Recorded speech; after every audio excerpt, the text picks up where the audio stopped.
Hello, everybody. How are you today? It's Dana Sullivan, the Stampin' Chick, here for another Think Tank Thursday. How are you today, my friends? I hope you're having a wonderful day. I'm looking forward to visiting with you guys for a little bit this evening.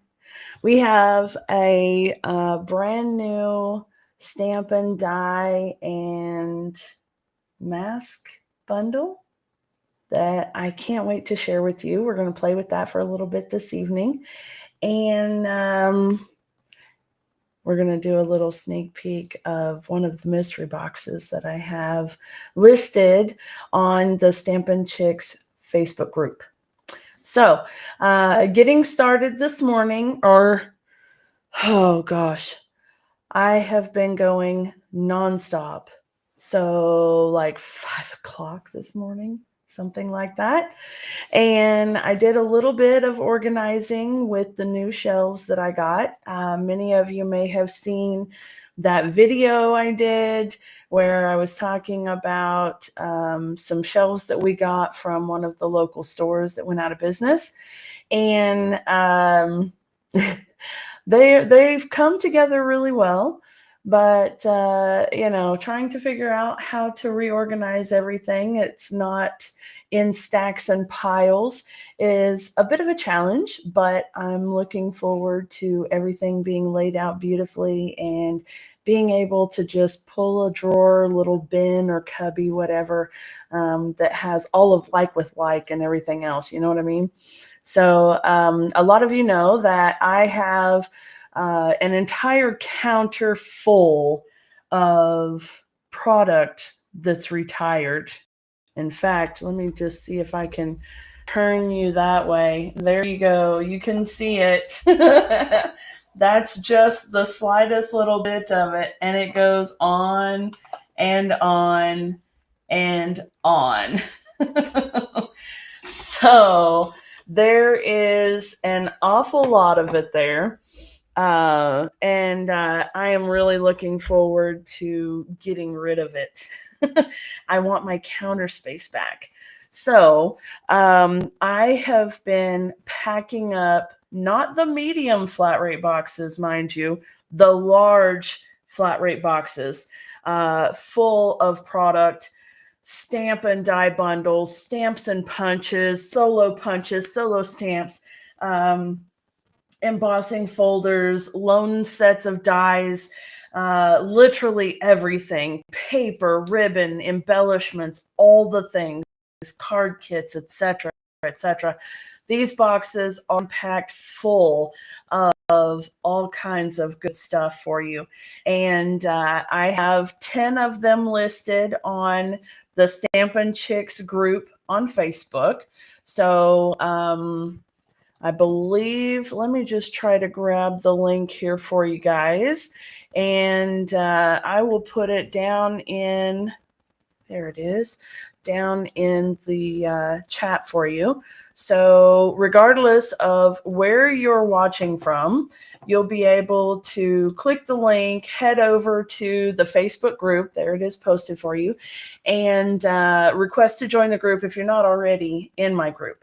The group is not super active, like you're not going to get bombarded with a whole bunch of posts or anything, but you will see the 10 mystery stamping or mystery boxes listed, and each of them have their number. So you'll see the post with a graphic that looks the same as all the others, but on the graphic it will say mystery box number 1, number 2, number 3, etc. Once you go there, you can comment which one you want to purchase, and you're purchasing a drawing entry. So I've got each one of them set up with only 10 spaces available. So your odds are 1 in 10, which is absolutely amazing. And each spot is $20. So, I mean, you stand to win a $500 box, $600 box for $20. Absolutely amazing. So anyway, I do have one of them here with me that I'm going to show you, and it's not totally full yet. I was working on it this afternoon, but I want to show you guys what's in there already. It's almost full, but it's got a little bit more space. So I'm going to see what else I can cram into the box. Okay. All right. So that being said, Celebration is winding down. We have this evening and tomorrow to place those Celebration orders and earn those rewards. And the last handful of hours to get the starter kit promotion with the 2 full stamp set, or the 2 full marker bundles at $35 value a piece, plus an exclusive stamp set on top of $125 worth of your choice of products, which is absolutely amazing. So anyway, let me go ahead and turn the camera around so we can get started. I'm going to show you the mystery box right now, and then I'll show you the bundle that we're going to be playing with tonight, okay? All right, here we go. And just a quick shift of the camera. All right. Okay, so as I said, the box is the large box, and it looks like it's going to give me fits on being able to show the whole thing. So let me see if I can, Well, let me just pull everything out and show you, okay? Anyway, it is indeed the large box. It's, what are the measurements on this thing? 12 by 12 by 5.5. It's actually 12 and a quarter by 12 and a quarter by 6 on the size of the box. So it's huge. And right now already it's heavy as all get out.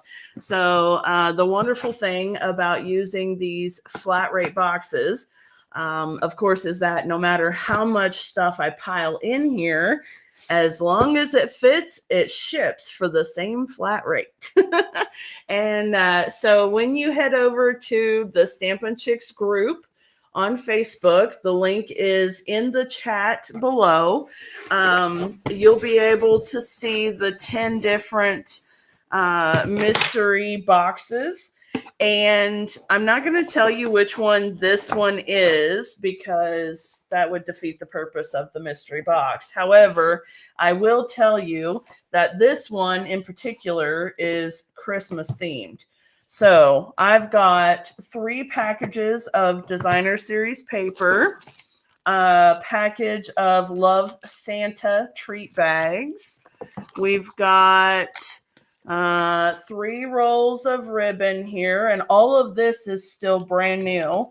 Some of the items in your mystery box will be brand new, having never been used.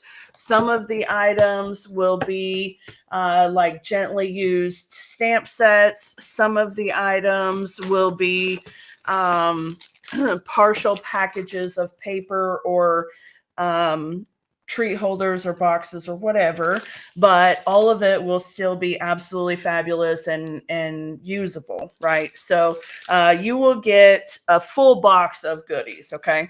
All right, we've got some Snowfall Accents puff paint, some little adhesive sequins, 2 packages of loose holly gems and sequins, box of sequins for everything. I think that was like a $30 box by itself.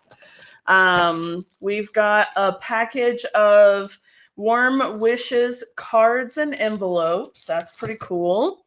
And a package of embellishments, some classic gift card envelopes, Santa Express, Memories and More card pack. All of this stuff is still brand new.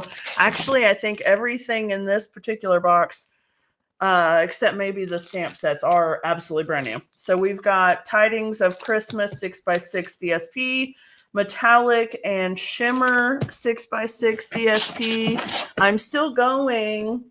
I've got a package of very vanilla envelopes, winter knit 3D embossing folder, delicate edges dies, delicate ornament thinlits dies, and that's not even touching the stamps and dies that are in here. So you can see we've got wishes all around stamp and die bundle, festive flurry stamp set, carols of Christmas stamp set, bright and beautiful stamp set, and Northern Hearts stamp set. So as you can see, we've got the Christmas theme going on here, and oh my gosh. And like I said, it's not totally packed full just yet. So I will see what else I can get crammed into this box. But just know that each of the boxes that you will be in the drawing for are all going to be, they're all going to be full of goodies. Okay. So lots of good stuff in there, a few $100s worth of product to be had. And like I said, you can do it with a $20 entry on the Stampin' Chicks group. Okay, so let me put these away. And you can see, like I said, it's not totally full yet. It's almost there, but not totally. So I think I can fit some more stuff in here. So I will definitely be doing that before I close it up. And all of the boxes are packed full like that. Okay, so you're definitely going to be getting a really good box. All right. So I got some new product in, and this product is online exclusive product that will be going live, I believe the 5th of March. It's either the 3rd or the 5th. I'm pretty sure it's the 5th. And so this is product that's not yet available to customers. However, it is available to Stampin' Up! Demonstrators for pre-order. And if you do sign up for the starter kit like today or tomorrow, you can actually go ahead and put this item in your starter kit if you want to. So that's something to think about. All right, I have a stamp set, I have dies, and we have beautiful layering masks. I am absolutely in love with this sort of thing. I love it when Stampin' Up! Does this because generally speaking, the masks work really well with the stamps, which also work really well with the dies. It's just an incredible thing. And it really gives you an amazing look, right? So as I mentioned, it's brand new. I haven't used it yet. I haven't even opened it yet. As you can see, I'm just now getting it. So let's pull everything out and see what we've got. Okay, let's start with the masks here because I've got those. All right.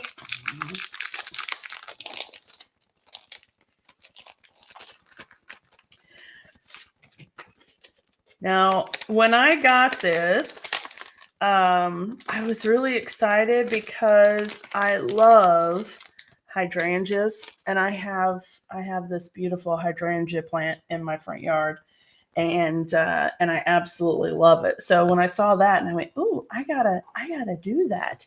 I gotta see how it works." Okay, here's how it goes, and it looks like, and this is very cool. It looks like we have masks for both of the flowers, so that's even better.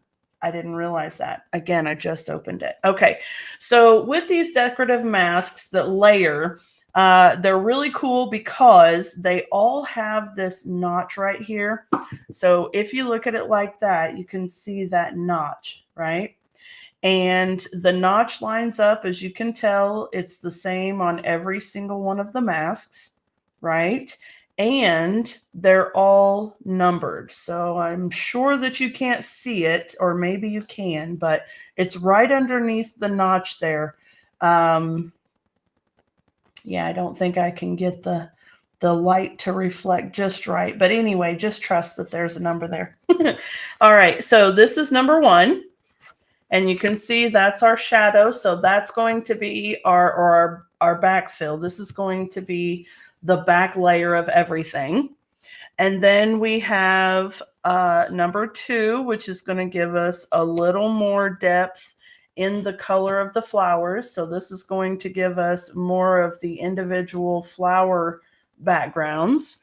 And then number 3 is going to give us all of those really pretty shaded areas that are going to give us some nice contrast and some really beautiful dimension on our flowers. And of course, you could see it also on these ones as well.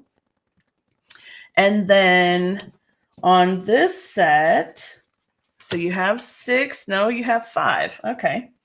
On this set, you can tell we're doing just the leaves. So again, there's our little foundation. And then here is our shadows and texture. Okay. And we should, let me take a look here.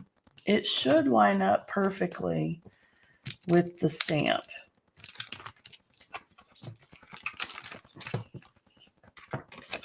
Let me turn it around because it's reversed on there just now.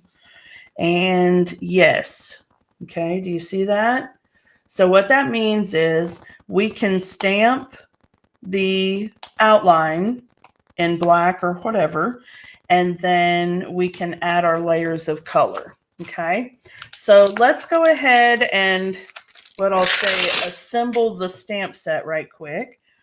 What I like to do is I take the photopolymer stamps off of the thicker acetate sheet and I put them directly onto the inside of my stamp case.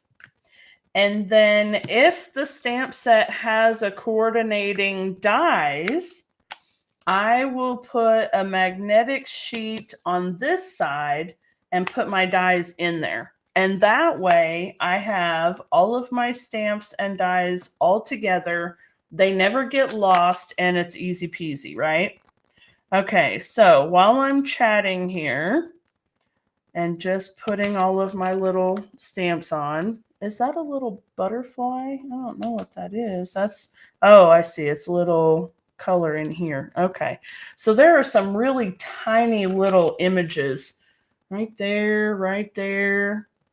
So I'm thinking that those are probably accent deals on the flowers themselves.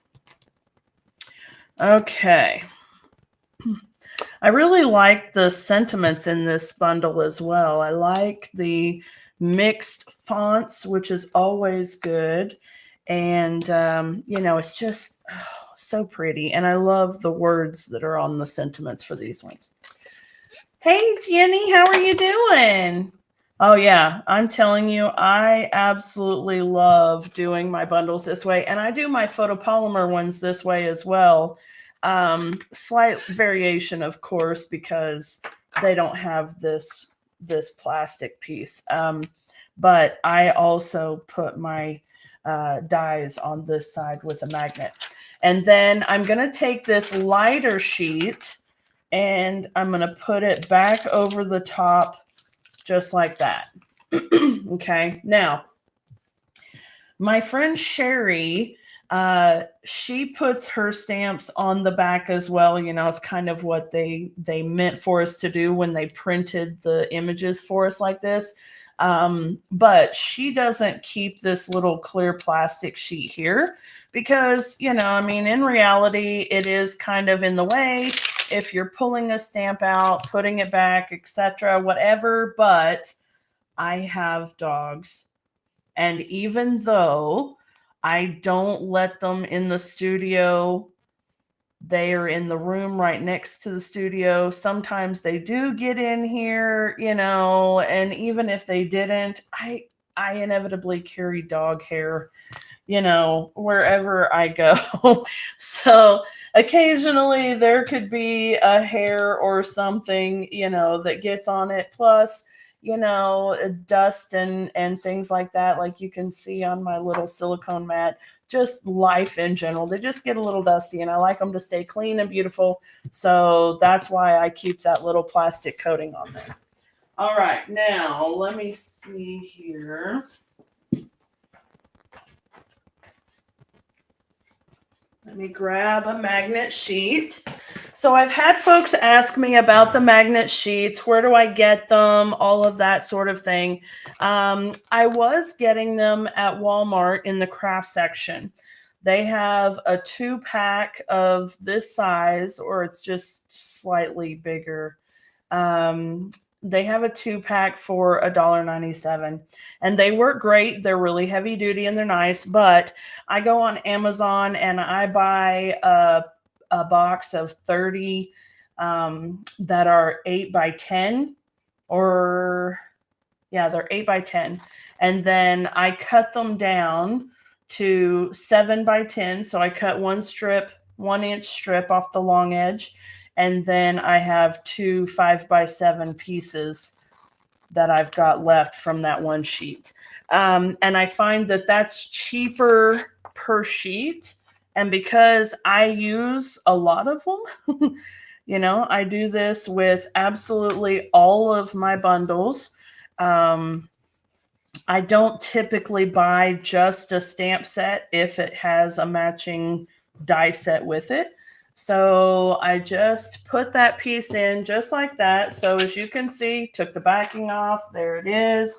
You can save the backing if you wanted to use it for like a place to put stickers or anything with adhesive backing on it temporarily, like to set it beside you. I have a silicone mat, so I can put my stuff directly on my mat right on my workspace. But if you don't have that, you can use this to put those things on and they won't stay stuck. So like this is a piece that I have sitting up here at the top of my mat. I had stamped it for something. I didn't use it, but it already had adhesive, so I just left it there. But I can put it on this and it'll sit and not permanently stick to something, and then you can peel it back off. So that's just a little quick tip for you as well. You obviously don't need 100 of them, but if you happen to need one, that's a good way to use it. All right, now I'll take my dies, and I know I'm going through this process of setting up this bundle, but just stick with me for a bit.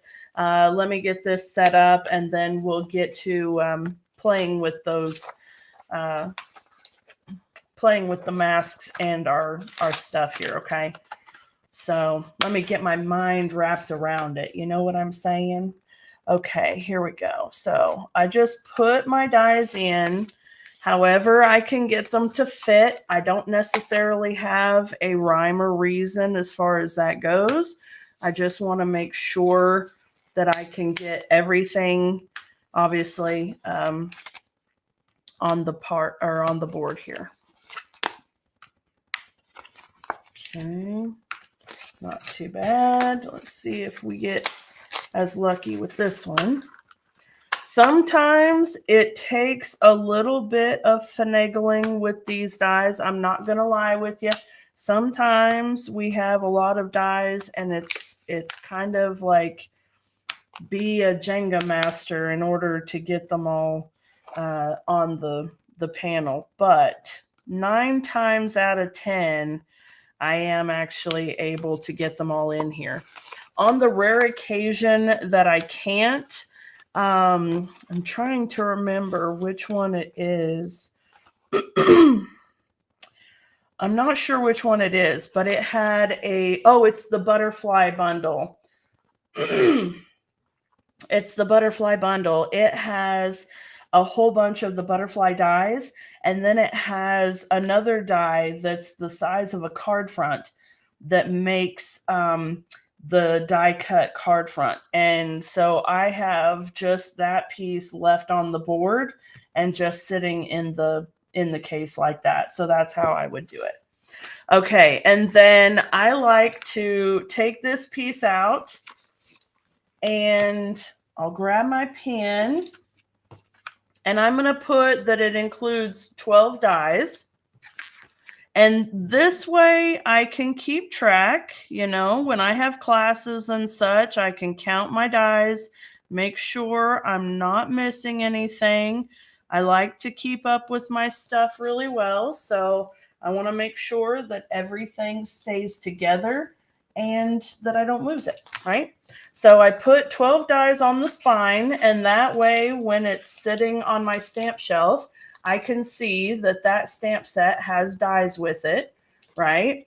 And then I also go ahead and put this piece right there so that that tells me the name and the item number of the dies, right?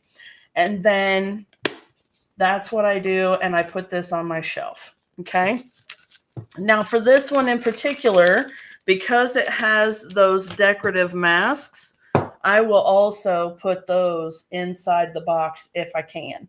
If I can't, then, and I should have put a little note here that it has a mask with it, I will set it in my bin right beside my stamp so that it's still close by, but that way I know that it has masks with it as well.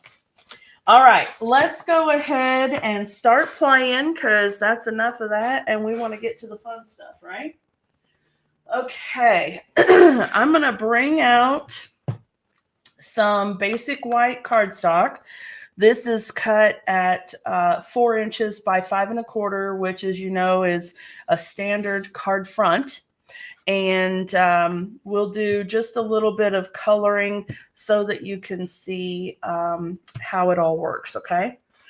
Let's see. Mama San is here. Yeah, I did get a much needed nap today. I really was tired. Like I said, I got up really, really early. And so yeah, about 2 o'clock or so, 2:30, I was done. All right, I want to go ahead and stamp the flower base. I'm going to do both of the flowers so that we can see them, okay? And there we go. All right, now we are using photopolymer stamps, so it's a good idea to have some kind of a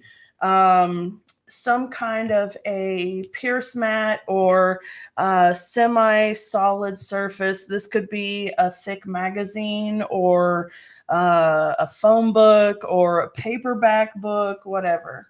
Okay, it helps just give a really good, clean impression with your images. All right. Hi, Miss Debbie. How are you, love? Let's see. She says, you haven't ever had issues with dies warping with the magnet adhered. I leave mine loose. So everything, oh, you do everything else the same.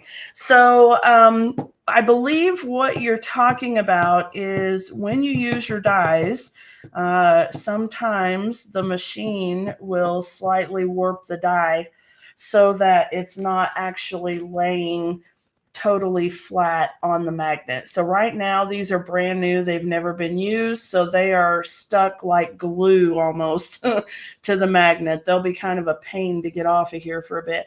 But as you use them, sometimes they get the tiniest little bit of bow to them or a little bit of a curve. All I do, Debbie, is so like if this one were that way, I would take it and just kind of give a little pressure to the center of it to kind of bend it back and then lay it flat and see if that fixed it. You want to be really careful with that, and it really doesn't take much effort, just the tiniest little bit, okay? But that's what I do, and that sets them right again.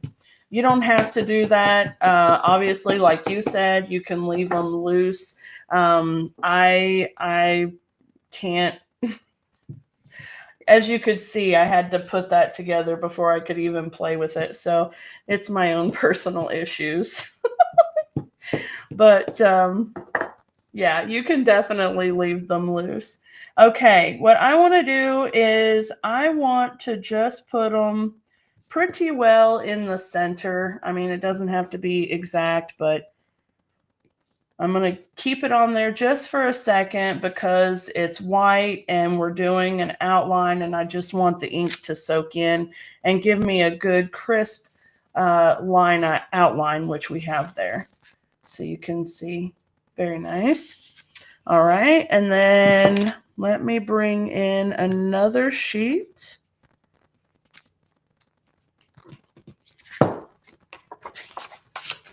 Okay, and then we'll do the same thing with our hydrangea. Okay.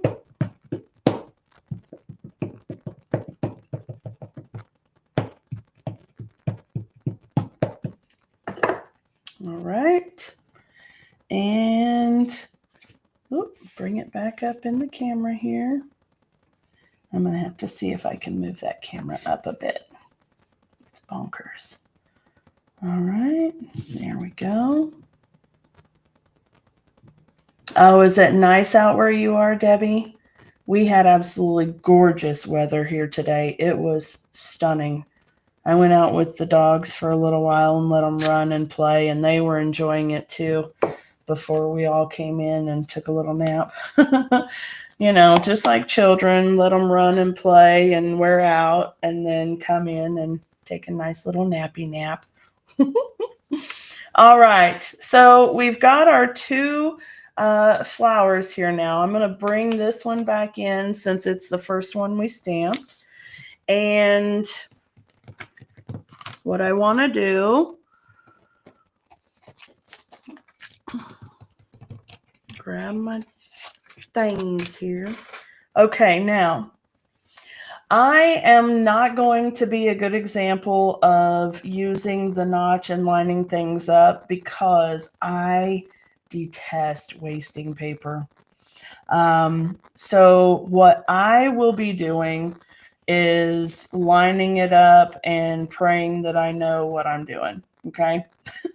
So the good thing is that I get it right about 95% of the time. The bad news is that there's that other 5% that may be a little bit wonky, but that's okay because there are no mistakes in paper crafting, only room for embellishment, right? All right, now I can tell I'm putting my eyeballs on so that I can see better. Posh just had a root canal. Oh, friend, I am so sorry. I hope you feel better real soon. Those are no fun. Okay, it's time for a this or that. Are y'all ready? Okay, for those who have never been on Think Tank Thursday before, Think Tank Thursday is a little bit different than most live stream video sessions that you're used to. With Think Tank Thursday, it's very interactive. So I will be looking in the comments for you guys to let me know which option, this or that you choose, and the majority wins. So as folks start calling in which option they choose, I'll let it go for just a minute, and then I'll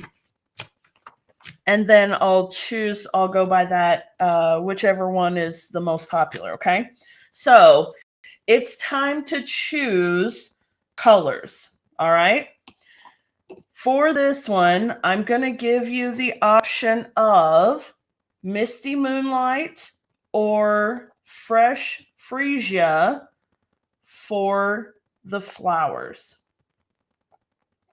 Okay, so are we doing blue or purple for the flowers?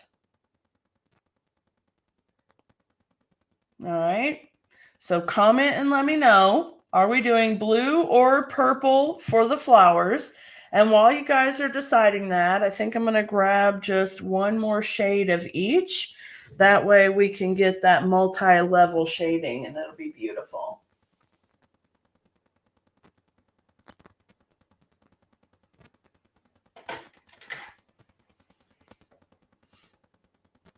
Hey, Miss Sherry T, how are you, darling? I haven't seen you around in forever. Hey, Miss Tracy, how are you, love? Thanks for coming in, everybody. All right, I'm seeing purples. Okay, so with the purple, we have options. We have two options. So, ooh, and then we got a whole bunch of blue coming right out the gate. Doggone. All right, let's see. Wow, we've got a lot of folks in here tonight. Thank you all so much for coming. Cheryl's here. Hello. All right, let's see. Melissa's here. Hello, darling. Excuse me. Okay, I see. It looks like blue is the winner, actually. All right, then. I got you. That's wonderful. Okay, now. Not that one, please. Not that one. All right. For the blue, we're going to use Misty Moonlight and Boho Blue. Okay. Now, we're going to start out doing the Boho Blue because it's the nice light background color. All right. So we want to make sure we get that on there first.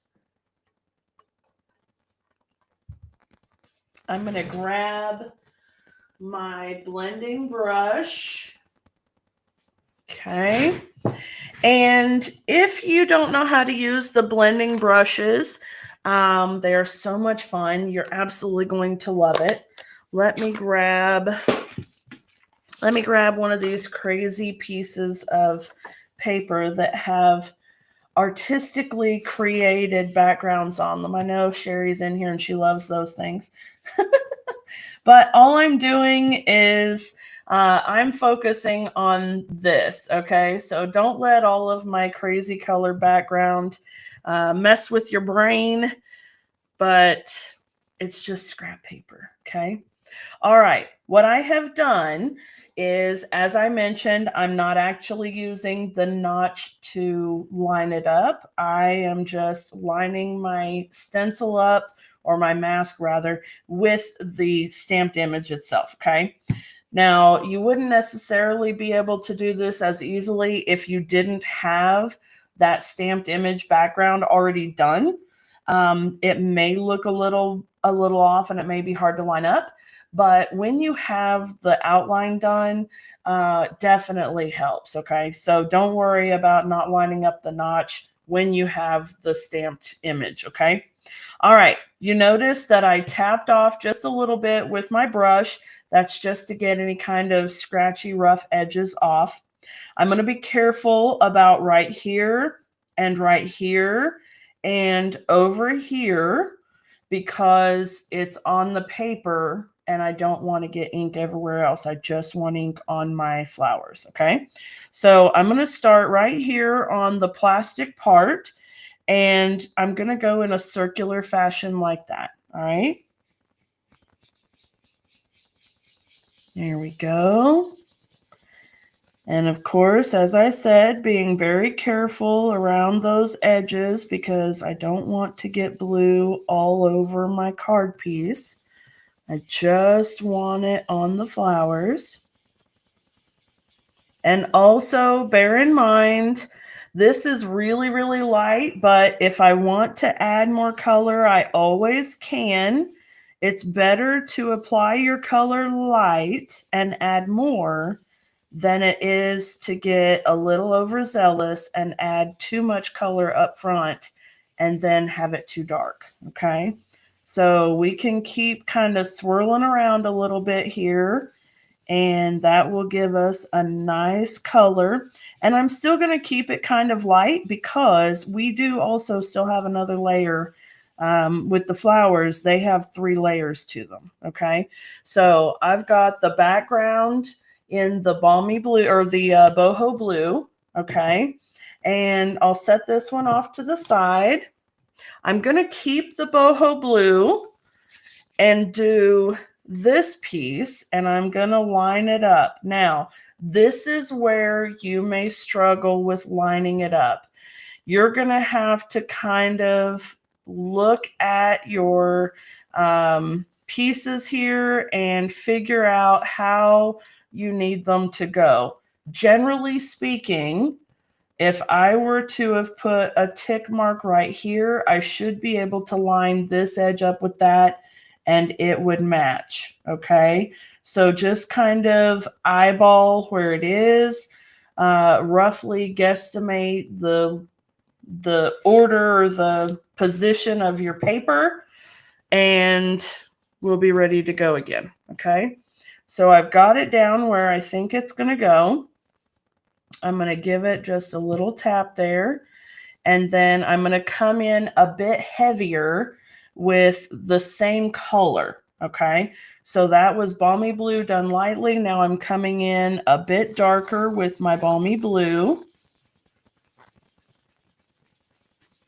And you can see how much of a difference there is, right, between the lighter and the more rich detail and color, okay? So we're going to get a really pretty flower here, I believe. I think we're going to love it. All right, there's that one. Let me get some more ink here. Okay, and I'm really working it in on this layer because I want that color to be quite a bit darker than the background. Nice circular motions is all you need. Okay. And then when I pull it off, you're going to see a big difference already. Look at that. Isn't that cool? Oh, I love it. Okay. Now I'm coming in one more time. And this one, this one will be the hardest of all to line up because this one is literally just going to be some little accent spots. So if it looks like you can pick it out pretty good, great. If not, don't worry too much. With this being the shadowy parts on the flower, you don't have to worry about it too much. Okay. I am going to check to make sure that all of the spots line up on the flowers themselves. So I think that's pretty good. I'm checking to make sure each of the little openings are inside of the flower design itself, okay? Because obviously there wouldn't be any little accents on the outside of the flower. Okay, so I'm just kind of tweaking it a little bit there.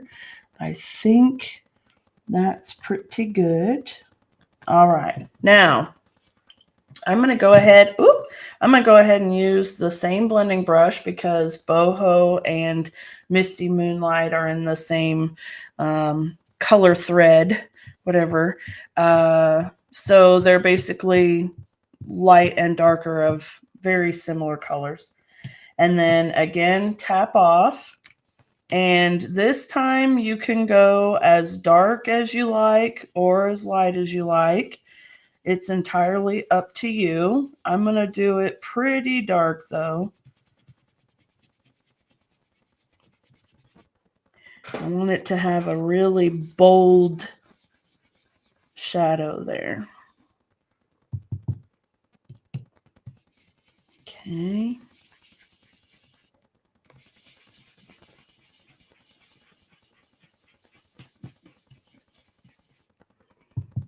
Remember, as I said, I'm staying away from the edges as well as I can to make sure that I don't accidentally rub some color onto the background. All right, I think, let's do a little bit more right there.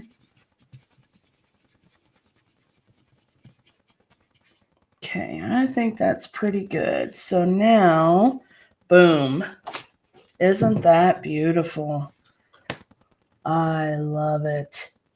You've got all of your shading and highlighting all at the same time, and it's absolutely gorgeous.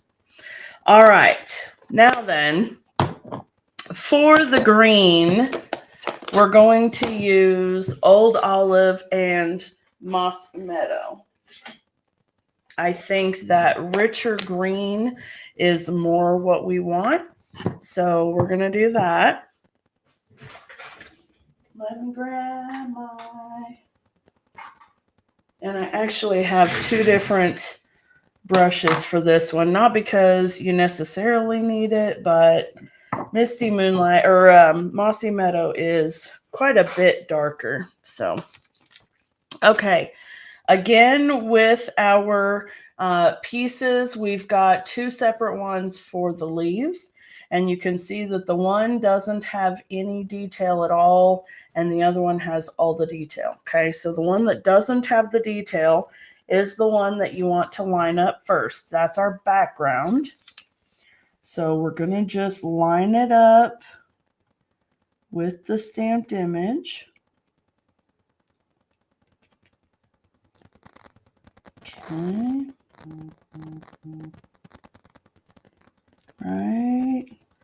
Right about there. And we got to worry about right here and here. I like to point that out as much for myself as for you. I will smooth forget and be all like, do, color everything green, and then I'll have a partial leaf over here. All right. Here we go. Again, we're going to tap off a little bit, double check just to be sure, and light circular motion. The wonderful thing about these masks is just like with the flower, the leaf masks kind of work around the image as well. Okay, so if one part of the leaf is meant to be behind the flower, then it won't even have an opening here. And if there's a section of flower, I'm seeing like right here, there's a little section of flower that's kind of on the edge of the leaf, and right here as well. And so the mask covers the flower edge up so that you're only getting the part that's supposed to be leaf showing. All right, we're going to add a little bit darker. Okay. Just a little bit darker. And I'm actually not trying to make it as uniform on the leaves as I did on the flowers, because I feel like that helps with the texture and dimension of leaves, because they're, even one leaf is not a solid color. And you can see I could stop there and totally be done. And it's absolutely gorgeous, isn't it? The wonderful thing about these is, you know, we're looking at this going, ooh, that's perfectly colored, and she didn't color outside the lines. Isn't that amazing? So naturally, now you completely understand, right? Why I love when Stampin' Up! Does these mask die bundles. I love it. It's like being able to say, I colored inside the lines perfectly. It's wonderful. It's so much fun. And plus, it is actually more fun, I think, to color this way. All right, folks, I'm sorry. I'm taking little sips of water. I've still got a little bit of a scratchy throat, so I don't want to be coughing in your ears because that's distracting. Okay. I'm sucking down as much of the vitamin C as I can, because On Stage is coming up, and not only do I obviously not want to miss it, but I also don't want to come homesick either. So, you know, everybody's getting that crud going around, and, you know, Stampin' Up! Conferences are a lot of people together, and of course we're hugging and being excited about seeing each other in person again. So I want to try really hard not to get sick. Okay. I'm going to put away the old olive, bring in the mossy meadow, and bring up some color. Double, triple check again. This time I'm going to have to tap off there. Okay. And then now I can make this even darker. Okay. So I'm coming in and just making it as dark as I can get it.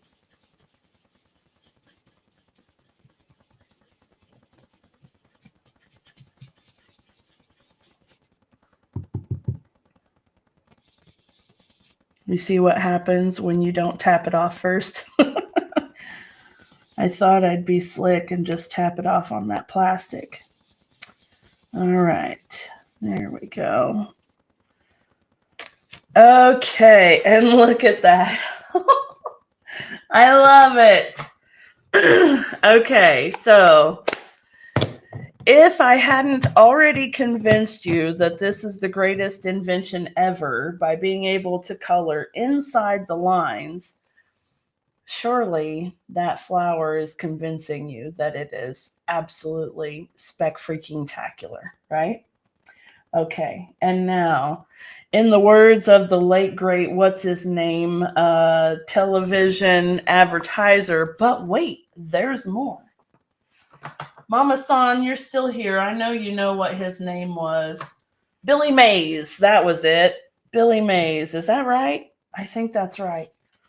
Okay, we have a die that lines up perfectly and cuts out that gorgeous flower. All right, so let me do that right quick. I think his name was Billy Mays. Now I'm questioning myself. Can somebody confirm for me? I gotta know. It's gonna drive me bonkers if I don't know now. Y'all know how I am. Y'all know. Okay. Here we go. Putting the die in the machine. Crank, crank, crank.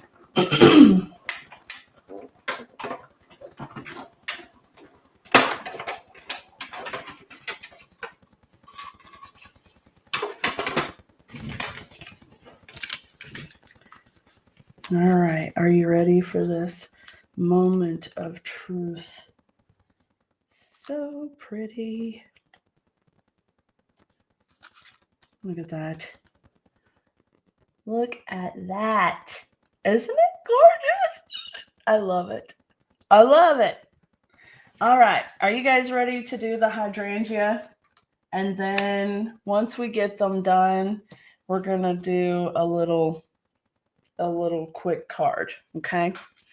All right. So we've done the, is this what kind of flower is this? Like a Rose of Sharon, maybe? I don't know. Miss Sherry, is Mama Betty doing any better? Maybe she knows. She's the flower queen.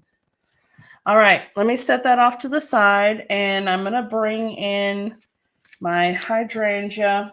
I'm not going to worry about wiping these off. I tried to make sure I didn't just lay them directly on top of each other so that they didn't get ink all over the back sides and thus getting it all over my image. Let's see here. All right. We have, oh, look at me go. Almost perfect right off the bat. That literally never happens. And just as I was looking at it thinking, oh, this is going to take forever to line up. All right. Okay, I have that on. And I think what I'm wanting to do with the hydrangeas is my hydrangeas are a little bit of pink, blue, purple, and a little bit of green kind of mixed in together. They're very pretty. And so we're going to see if we might be able to somewhat replicate my hydrangeas, okay? So I'm going to bring in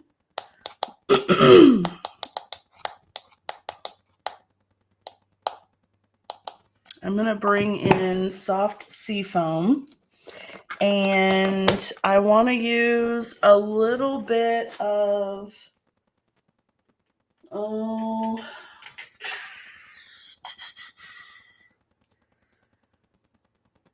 Pretty in Pink. Okay. And I'll also use a little Fresh Freesia and maybe a tiny bit of that Boho Blue. So we're going to try this and see how well it works. Now, this is going to be interesting because we're stepping things up exponentially here, okay? No longer are we going to just color the whole piece with the one brush with the one color. Now, we're actually going to add in colors in various spots. We'll see how it goes. I may regret it, but you know what? We'll see. It's just paper. And that's something I really want to express with everybody too. You know, I have so many folks have said, "Oh, I want to do this or I want to do that, but I'm afraid to mess it up." What are you afraid of? It's like 2 pennies worth of paper here, right? So don't worry about it. Paper is so easy. It's not a big deal. It'll be okay. All right, I'm just looking for some blending brushes to use here. I've got the blue for the Boho Blue. I'll use that one, maybe a little bit on the darker side, but that's okay. That seafoam is really light. And then a Fresh Freesia. Okay.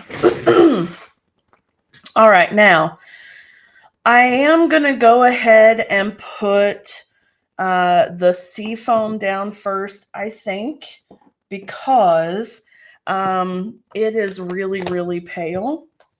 And so I'm going to put it over the whole thing. So this will be the only one that we'll do the whole thing on, okay? All right, I got my piece there. Got to be careful of my edge right there.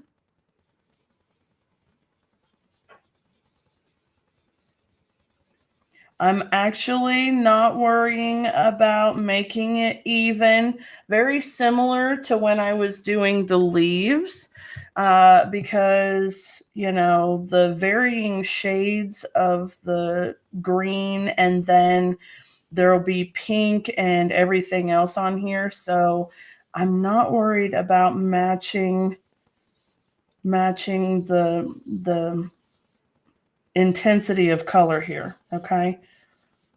All right, that is pretty darn good.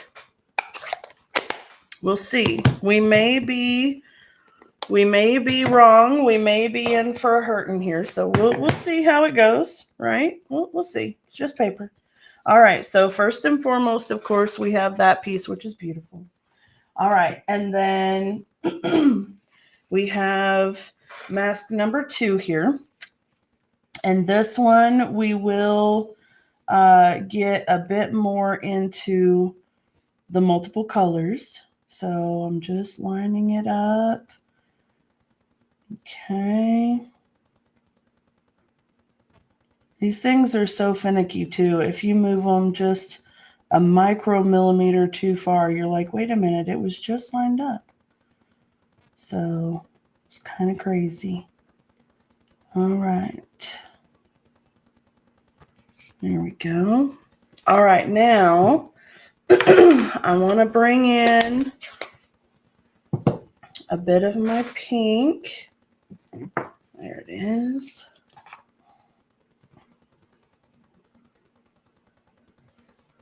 I love hydrangeas. They're probably one of my all-time favorite flowers. How about y'all? What are your favorite flowers? Do you guys have some favorite flowers?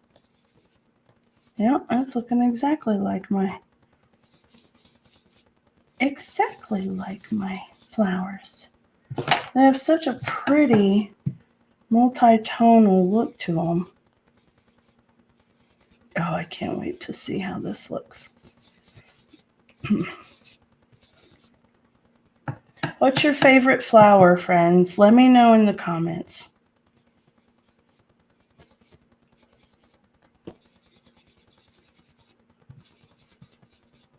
Now you see how I'm kind of dodging around with the pink. Remember I had said I'll be doing that with the next layers because, you know, my flowers are multi-tonal. Okay. While I have this one, nope, I'm going to leave that and that'll be done. Oh, that's pretty. That is so pretty. All right. Now my last one is the shadow and highlight, and I'm going to do a mix of the boho blue and fresh freesia with this one. Okay. All right. Now, as I mentioned, of course, this one's a little more challenging to line up, but that's okay. We'll get there. Ooh, that's got to go that way a little bit more. There we go. Those edges, man, I'm telling you, crazy. All right, that's pretty good. Okay, now let me do some fresh freesia first. Okay.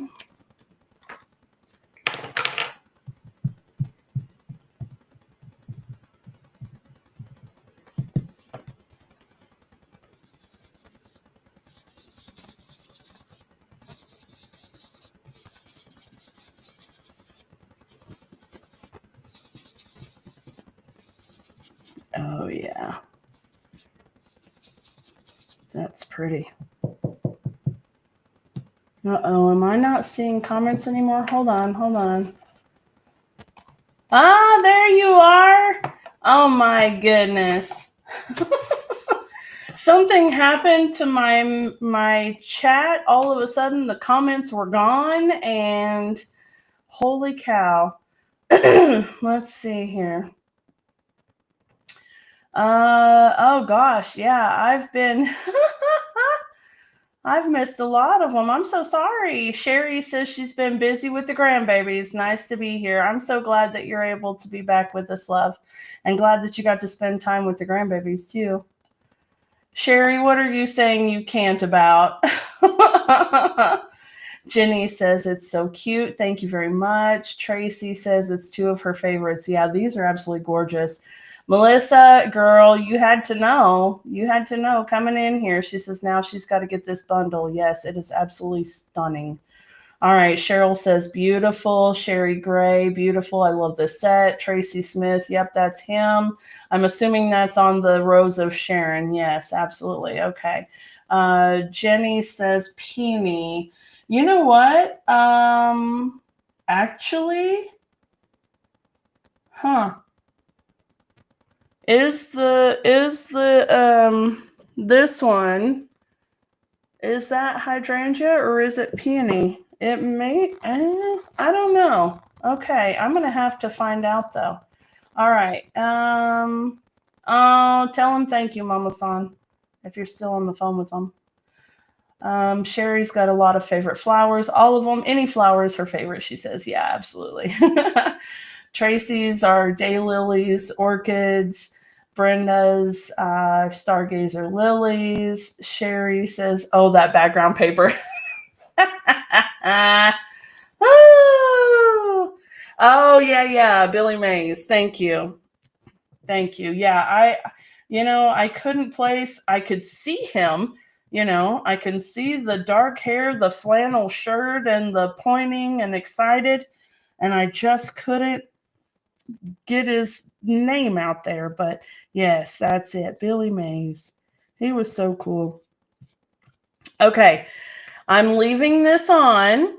I'm not taking the mask off because remember, I'm going to come back in just a little bit with that boho blue. Okay, so this is the final mask, and I want to make sure that I add just a little bit of boho blue in there. Okay. Okay, very good. All right, now with this one, I kind of want to just, and I'm also trying really hard not to make a marbly, goopy mess, because we're mixing color over color, and that's not really how it goes out in the flower bush. It's more each petal having a variegation of its own colors. So we're going to try to be really careful here and not get too crazy with it just to see. All right, so here we go. Beautiful. I think what I'm going to do though is, because and this is a great way to show you how much of the background gets left by the other layers, I'm going to go back in and add pink to that. Hey Estrada, how are you, darling? We're doing some really cute masking with a brand new Stampin' Die and mask bundle today. It'll go live for everybody mid next week, I believe. Okay, let's bring in that pretty in pink one more time. And I just want to tone down a little bit of that green because that is a little bit much. It's a little much. Okay. Yeah, just bring it in, tone it down a bit. There we go. That's looking a little better. Yeah, there we go.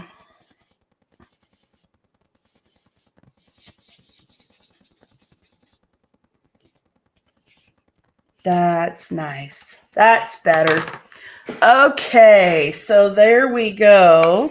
Let's get our leaves done, shall we? Oh, so pretty. This is literally and truly, if I ever ask you, if it's ever a trivia question for the Stampin' Chick, Dana Sullivan, it is that this is my absolute favorite of Stampin' Up! Products, is when they have the decorative masks that match the stamps and dies. Okay, just so you know. Oh. Estrada, you're killing me. She says it could use some stickles. And actually, she is right. It would be very pretty. Let me get it stamped out and or colored and die cut out first, and then we'll maybe grab some stickles, okay? All right. There we go. We've got that lined up. Now let me bring in again with the Old Olive. We're starting with that lighter shade first. Okay. I've got to watch this edge and this edge.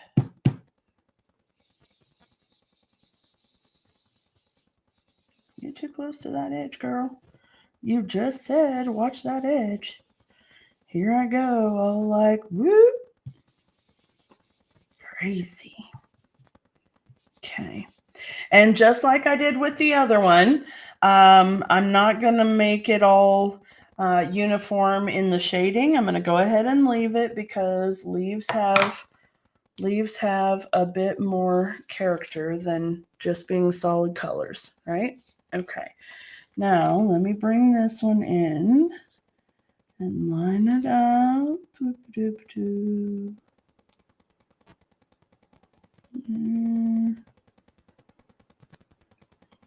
There we go. Okay. And oh, Estrada, Jenny says, what's a stickle? Oh, girl, stickles are basically glitter glue that dries not sticky, basically. They're very sparkly and beautiful. Their texture, so it's not like Wink of Stella. Wink of Stella is just flat little sparkle liquid. This is actually more like a gel, and it adds texture, and it dries semi-flat, but it still has a bit of texture. But it is definitely more pronounced in texture than Wink of Stella. It also takes a while to dry, as you can imagine, which is one reason why I don't usually bother with it too much. But Estrada does some really pretty things with it. And I mean, there really are a lot of things that you can do. Okay, so here we go with our hydrangea. I'm going to go ahead and get that hideous background out of Sherry's way. And I'm going to bring in the dye that matches. Look at that. Is that not absolutely amazing? Okay. Oh, I'm just now seeing some other thing. Okay. All right. Let me line this up and we'll cut it out and then we'll stickle this bad boy. Okay. All right. Okay, so I've got one there and one over here. All right.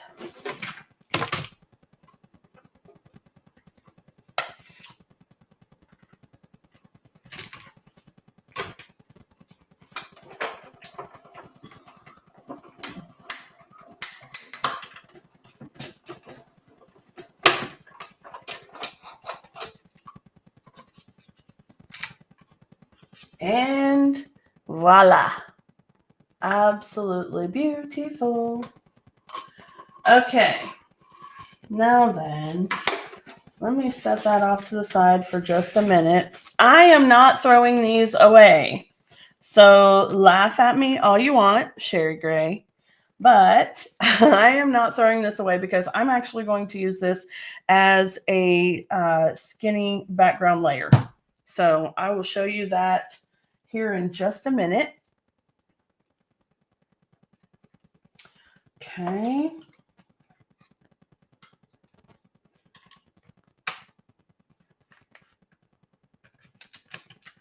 There we go. All right. Now I'm going to take this piece and I'm going to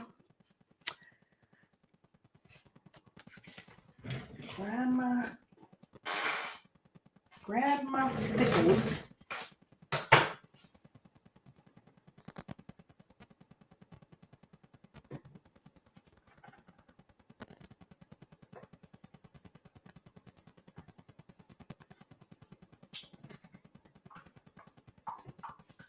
Okay.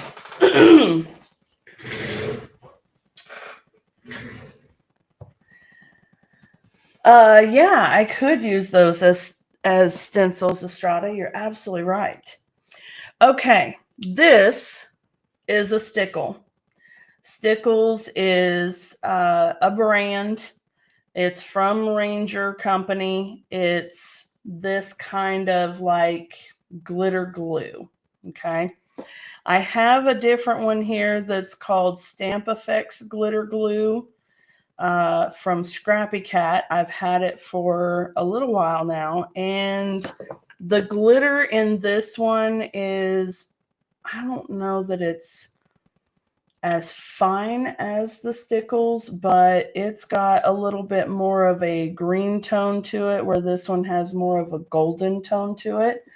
So let's see here. Sherry says she's going to emboss hers and then use the dimensionals to put it back in the negative. That's a wonderful idea, actually. All right. So what I'm going to do is I'm going to take this one because it's got, oh, well, it's ready to go. It's oozing out. Okay. Well, maybe I better wipe that off. That was bad, friend. That was so bad. You should not do that to me. Okay. All right. So what I can do is just kind of dabble them on a bit.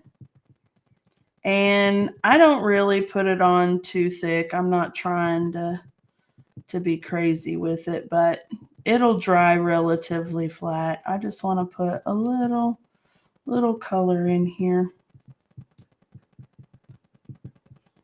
It will give it a little bit of texture though. Like I said, it's not the same as Wink of Stella. This is actually a gel, so it will have a bit of texture to it. Wink of Stella is very soft and fine, and it's like spreading metallic eyeshadow on paper. It's very, very soft and there's no texture to it, but this has a bit of texture.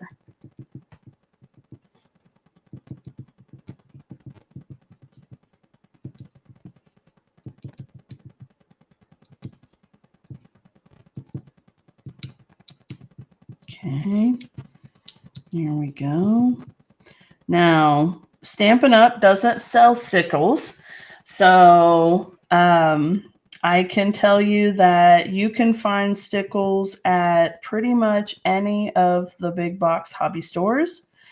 Michael's, Joann's, if you've got anything left of them, Hobby Lobby, Amazon, you can find them anywhere. And they're only a few bucks a bottle. They're really inexpensive, and you know, it doesn't take much, so they'll last you a long time. All right. So there's the stickles. As you can see, or maybe you can't, my piece is starting to bow just a little bit from the stickles, from the liquid of them, but it'll be fine once it's dry. So I will set this aside, and this particular piece is not going to be done. It's not going to be dry by the time we get done with this live. I'm going to put this piece over here behind me on the shelf so I don't get it everywhere. And we're going to create a card with that Rose of Sharon. Okay. All right. Let me put these down. And so if we talk about products that are not Stampin' Up, stickles come in absolutely incredible colors. I actually don't have very many of them anymore. I used to have a whole bunch before I started doing Stampin' Up pretty well full time. So I had all kinds of different products. There really are actually a billion different kinds of products out there that Stampin' Up! Doesn't carry. And I've been kind of struggling with this for a little bit because, in fact, I think Estrada, maybe you and I have chatted about this. You know, with Stampin' Up, I keep wanting to just show things made with Stampin' Up! Products, obviously, because, you know, this is my business. And of course, I want you to be in love with the products. I want you to buy the products from me, et cetera, et cetera. But I also have been an avid paper crafter for decades. I'm not going to say like how old I am, but for a long while, a hot minute, eons even. And there are a lot of really cool products that we just don't carry and are absolutely incredible and so much fun to play with. So Stickles, the glitter glue, okay. Nuvo drops. These are like Stampin' Up's enamel dots. Okay, so these are liquid dots that you can put dimension on products or projects, etc. Very much like Stampin' Up's enamel dots, so or drops. So that's what those are. And then this is just another type of them. This one's a little more matte finish instead of a glossy type of finish. So just some really cool things that you can use to add texture and interest. And then, of course, if you start talking about all the things, then you talk about Tim Holtz distress inks and crackle paints and all kinds of really cool stuff that you can use for some like junk journaling and scrappy type projects, right? I always thought that Stampin' Up's products or projects are really kind of clean and streamlined, and they're great, but there's so much out there. All right, let me grab my paper right quick, and I need Misty Moonlight. Misty Moonlight. All right, friends, I need a this or that answer. Are we doing our card base in boho blue or Misty Moonlight? Okay. I love a good monochromatic card, and that's what we're going to do. So, are we doing our card in boho blue or Misty Moonlight? Now, keep in mind, we're going to use both colors, okay? I just need to know about the card base. All right? So, which color are we going to use for the card base? Light blue, boho blue, or Misty Moonlight? Okay, let me know.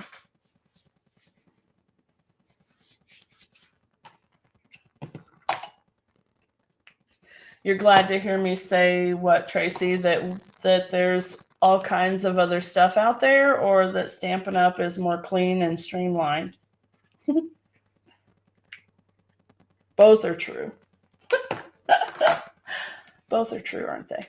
Okay. All right. I'm seeing Misty Moonlight as a unanimous vote for the card base. Okay, very good. Well, that's wonderful because I believe I've got a card base right here.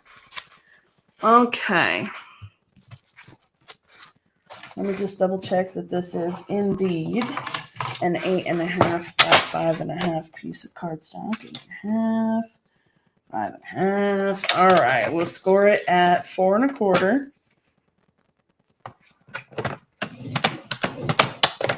Okay.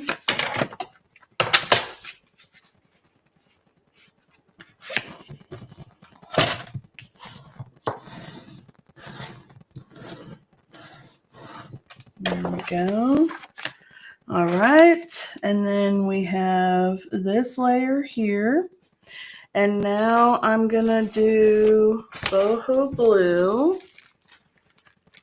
And I don't think that one's wide enough. I mean, it could be, but okay, it could be. So this is 4 by 5 1/4. This one is needs to be 3.5. That's 4, not 4 1/4. Hold on, doing some maths here.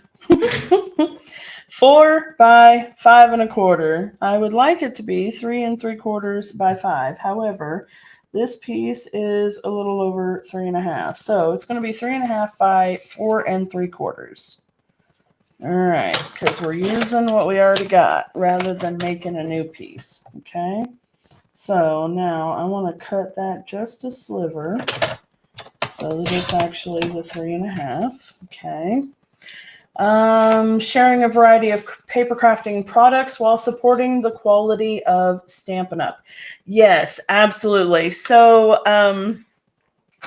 for the most part, for the last few years, at the very least on my Facebook and YouTube videos like this, I tend to stick primarily with Stampin' Up! Products. However, I've really been missing all of the other things that we can use that are not replacing Stampin' Up! Products, but are complementing them very well.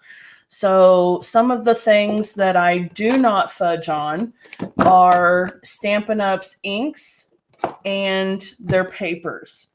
I do not fudge on those things at all, ever, because you cannot beat Stampin' Up's paper and ink. Okay, you just can't.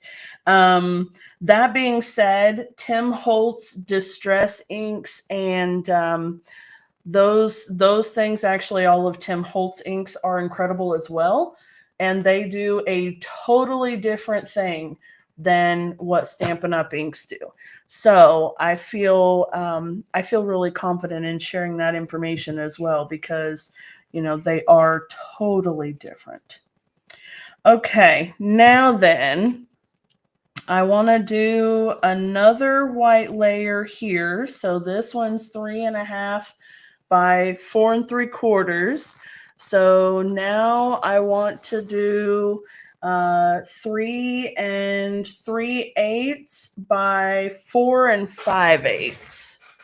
All right, 3 3/8 by 4 5/8. And I'm going to cut a piece off of here. 3 3/8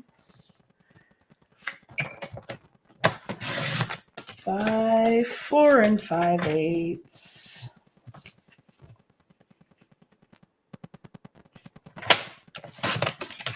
Okay. Yes, the oxides are incredible, aren't they? Estrada likes to use a little of everything as well. Yeah, it's just so much fun to use all the different things. Okay. All right. So I think what I'd like to do is put a little bit of stuff on here. So as I'm looking at the stamps, we have this cute little leaf cluster here. And we've got this, which, by the way, I don't know. It's got to be inside, like texture for the inside of the flowers. I'm thinking there's for the big one, there's for the small one, and then these are for some of these here.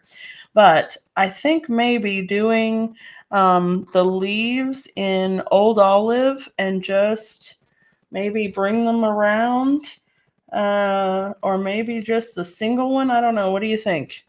Let me know. Are we doing a decorative edge stamped, or like Sherry suggested, embossing? Actually, I just really like to maybe put a little bit of green in here. So we could maybe emboss this layer. And this layer, I think I want to pop up. What do you guys think? Like that. And then this will also be popped up. So that'll be my 2 layers. And then I want to put a little sentiment strip here. Thankful for you, friend. Right?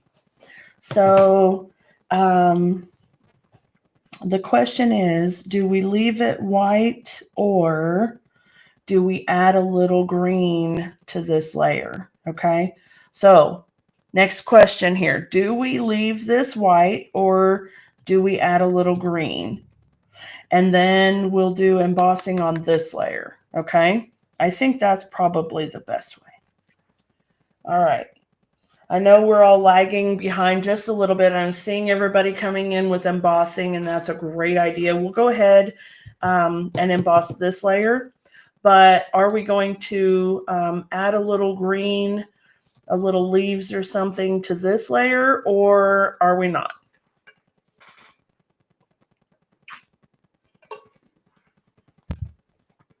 Sorry, I didn't mean to slurp. I don't know if you caught that. Okay.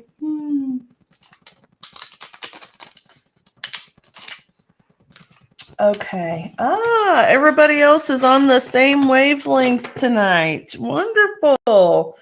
All right, here we go. So let me bring in this, bringing in that awful paper again. Y'all just hang tight. Okay. Little bit of Old Olive.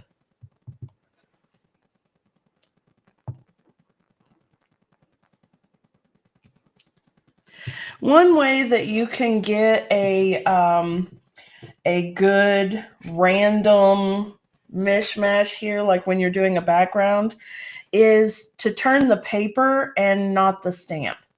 Okay, so get the stamp laid out kind of how you want to, and just give the paper a little bit of a turn.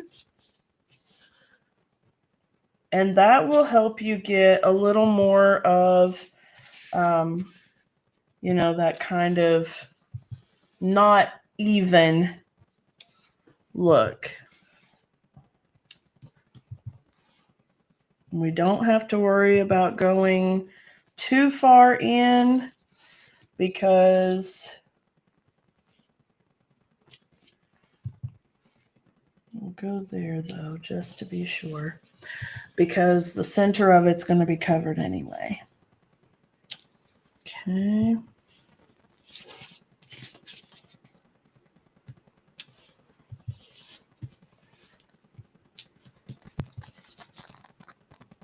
And see, by turning the paper and not the stamp, I'm able to get not, what am I trying to say, folks? What am I trying to say? Y'all know what I'm trying to say, right? You know what I'm trying to say. I don't want it to be too uniform. That's it. I'm trying to get different. There we go. Okay. Now let's see how it goes. Miss Debbie says one of her favorite things is a clear ruler from Tim Holtz. Yes. Yeah, there are some really, really cool things. Yeah, I think that's going to be perfect. It's going to add just enough. Okay. So let me take my adhesive runner. Okay. And when you're doing this, you want to put a little bit of adhesive right here on the sides of that just to help keep it down. Okay. There we go.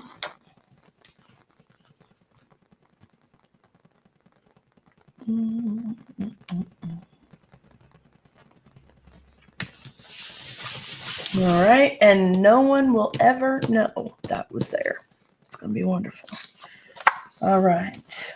And then we're going to need something for the inside and the envelope, of course, too, right?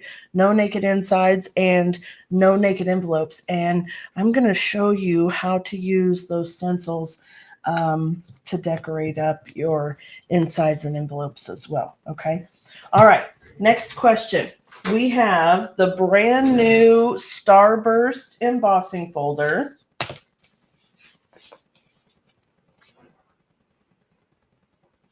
We have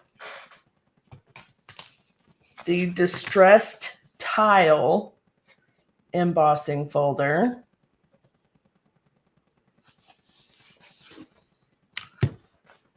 And we have the Eyelet embossing folder. Okay. So I know there are 3 options here, but I have a feeling that we'll have more of one than any of the others. Okay. So number 1, number 2, or number 3. Okay? Number 1, number 2, or number 3. And this is going to be the layer that's right behind the flower itself.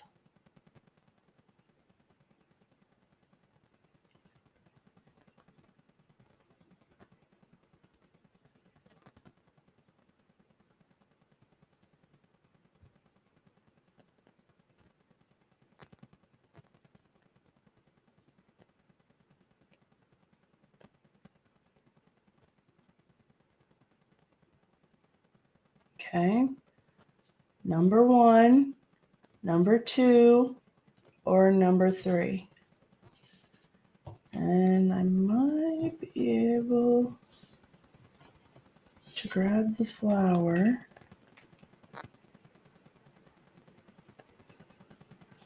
So you can kind of see.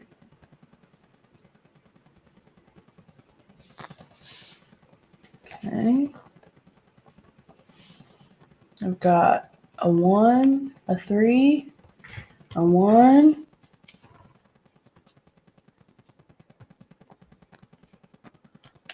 a 3. All right, we've got a tiebreaker going on here. All right, so we've got 2 1s and 2 3s.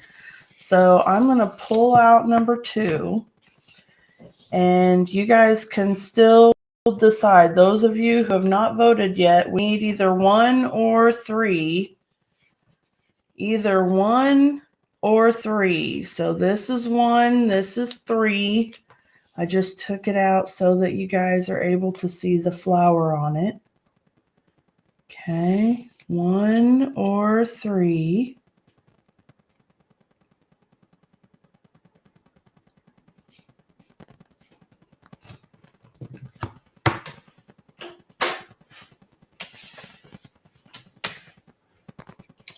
Mama San, you still in here? Give us a vote. 1 or 3. Now you girls are saying 2.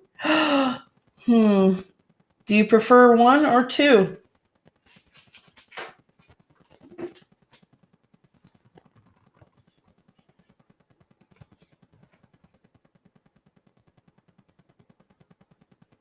One more vote, please. 1 or 3. All right. Mama San's breaking the tie with number 3. Jenny. All right. And Tracy's back to... All right, listen, you guys. All right. We're going with 3. Actually, 2 would have been a really pretty one also. I'm certain of it. But they're all very pretty. That's yet another thing that you can't go wrong when it comes to a lot of this stuff. All right, let's see here. Where's my embossing plate? There we go. Y'all are killing me.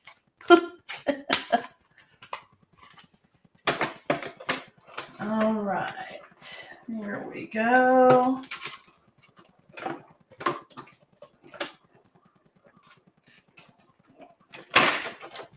Pop goes the weasel. This will be really pretty. You guys will be happy with it, I think. All right, now then. Let me move this out of the way just a second. Okay, we have our card base. We have this layer that's going to go up on dimensionals. We have this piece that is embossed, and we need to decide if we're going to be pointing it smooth side up like that, or if it's going to be textured side up like that. Okay, so smooth side or textured side. You guys let me know. Smooth or textured. While y'all are doing that, I'm going to grab some of the frayed grosgrain ribbon, and I'm gonna get out approximately how much I need. I want to tie maybe a little knot on here, and I think maybe I want to color it. We'll see, right? Okay, so while you're deciding textured side up or down, I'm gonna go ahead and figure out my bow here, okay? Because I have an idea. It's a little more effort, but I think it'll be cool while we're doing cool things. All right. Yep. Okay, so are we doing textured side up or down? All right, I've got a couple for textured side. Okay.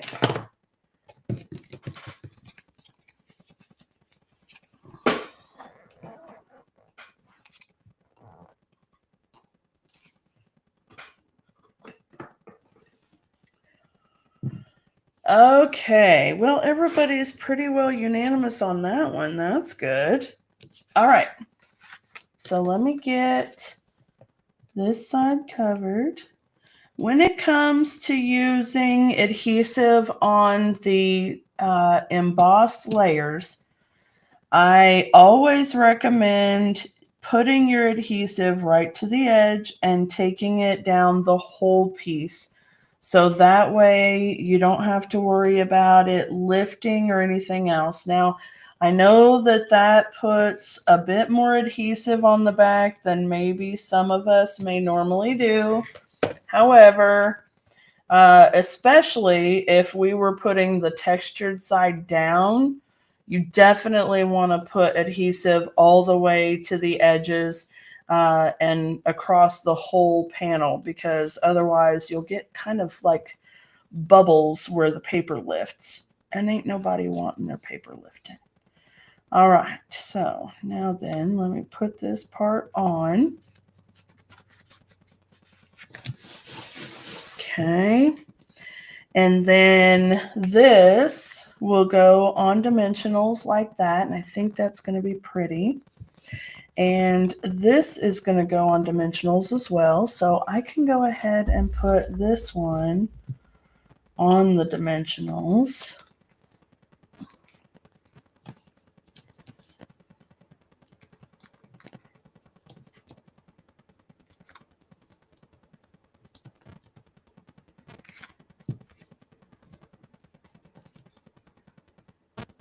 Yay! Welcome back, darling.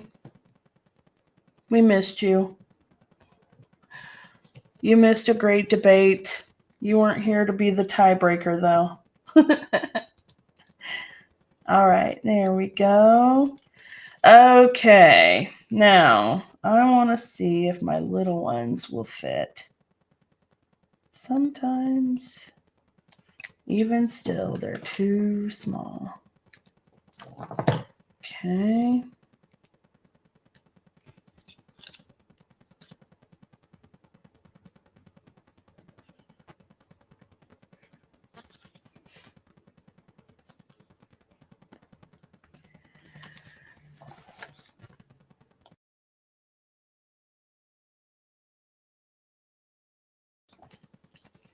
All right. I'm not going to take the back off of these just yet because I am still working out the exact details of our design here. But I think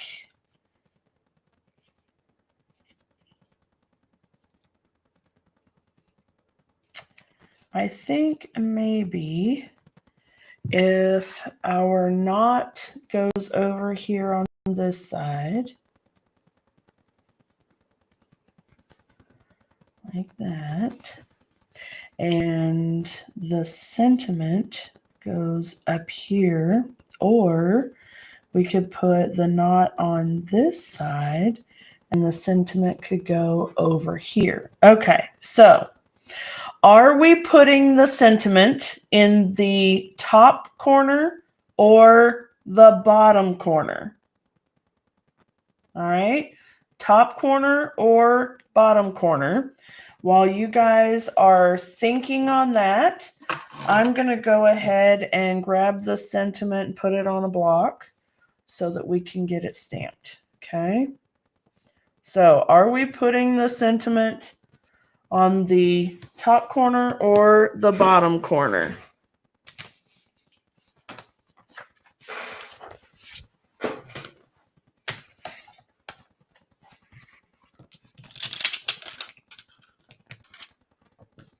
And maybe I should check to make sure that it'll fit. Maybe it has to go to the bottom corner now that I'm telling you guys to choose. We'll see. We'll see.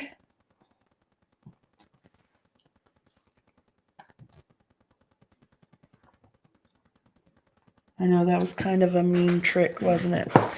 All right. Paper. Is that big enough? Yeah. Oh, yeah. Okay. Oops. All right.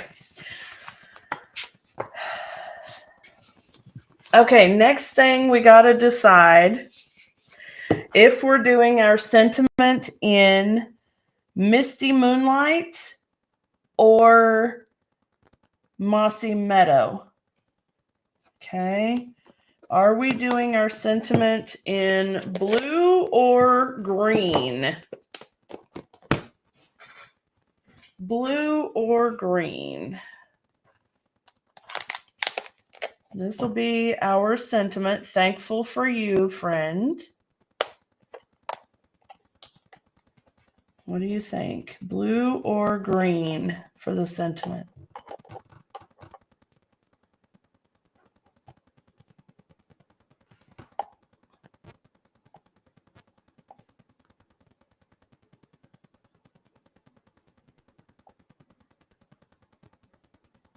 What do you think? Blue or green?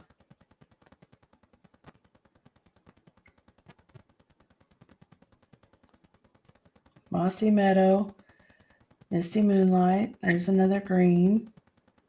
Okay. All right. I'm actually thinking that too. I think if we do the sentiment in green, then we have the ability to maybe add a little blue something to the back of the sentiment piece if we want to. Or maybe what I'm thinking about doing with the ribbon will be plenty. So I'm glad you guys chose green. All right, here we go. Tap, tap, tap, not smush, smush, smush. I've not said that at all this whole evening. I can't get away with not doing that. I also need to re-ink my Mossy Meadow ink pad. Okay.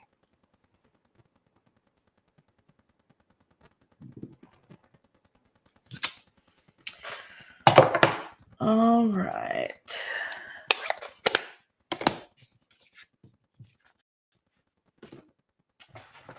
Let me trim it up. Let me trim it up.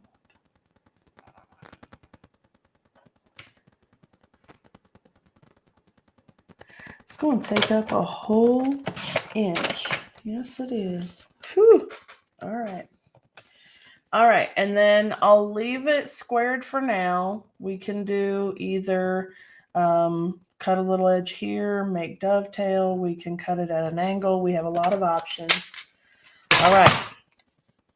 Yeah, I think probably the bottom corner is going to have to be it. So I think this is going to have to go up a little. And then this will have to go like that. And that's actually very pretty. Okay. Now, what I'd like to do with my ribbon, and it's going to get me messy. So maybe not. Okay. Friends, help me decide. Are we leaving the ribbon white? I'm going to tie it around this piece right here into a knot over on this side. Okay. So am I going to leave it white or am I going to color it blue? Okay, let me just stick that down. Okay, here we go. So something like this. All right, are we leaving the ribbon white or are we coloring it blue?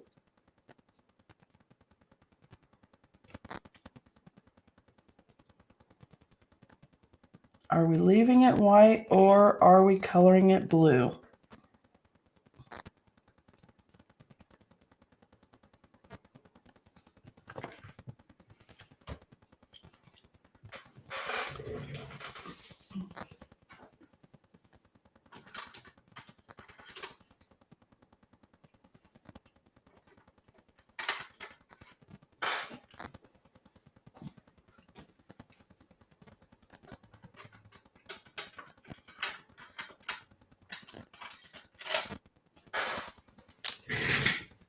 Okay, here's what I'm thinking I want to do.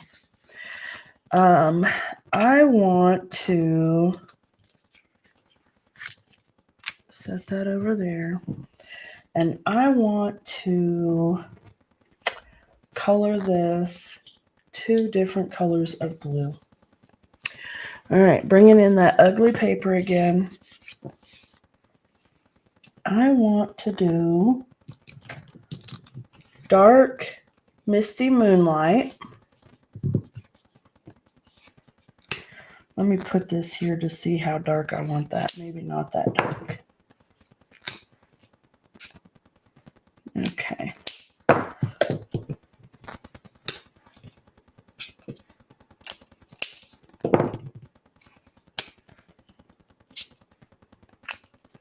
All right. I'm going to do light misty moonlight on one end.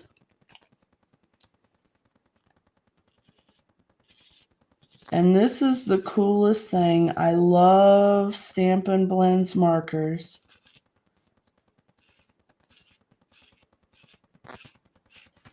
And you can see it's bleeding over towards the middle. That's A-okay. I'm going to take my light boho blue and come from the other side. And we'll see how that looks.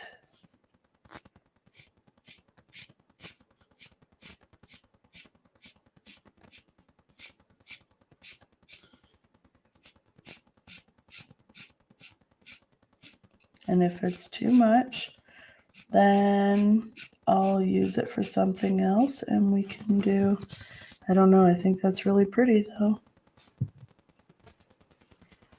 All right, what do you guys think about that? And it'll dry a bit lighter too. So even though it is a bit dark right now, once it's totally dry, it'll actually be a little bit lighter. But you can see the tone, right? You can see the color, one fading into the other. So they blend together very nicely right there in the centers. I think that's great. Okay, so I'm going to go ahead and keep doing this all the way down. So give me just a minute here. Right about now is when I wish I could hit the fast forward button, but you know, it's okay. All right, while we're doing this, anybody got any good shows they've been watching?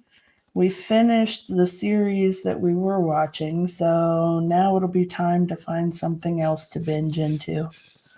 So are there any good binge-worthy series to be watching? We've not started Yellowstone yet. There's so many different shows to be watching. We like a little bit of thriller and a little bit of whodunit.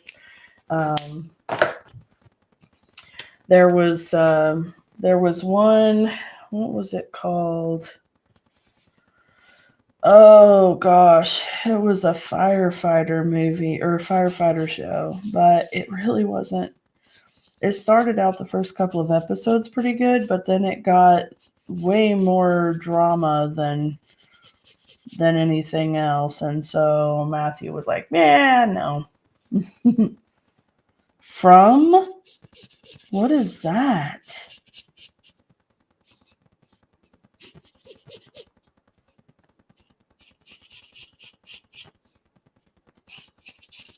What is From about? And Squid Game? Okay, I'm intrigued.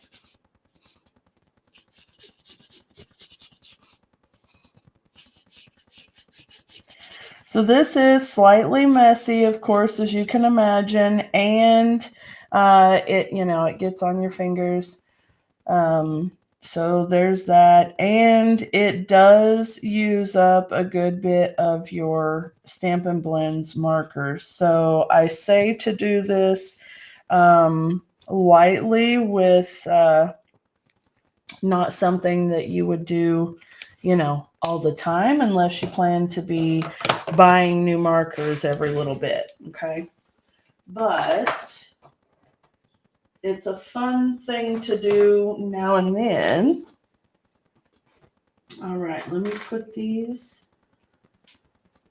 away. And I'm going to let that dry for just a minute. It's alcohol ink, so it's not going to take it long, but it is saturating the ribbon. I'm going to grab my baby wipes here and wipe my fingers so I don't get any of it transferred over to our white card. I mean, it's not really a white card, but y'all know what I mean. Doc? What is Doc? Chicago Med? Yellowstone first. Heartland, yes. Heartland is really good. We watched all of that one so far. We love that show.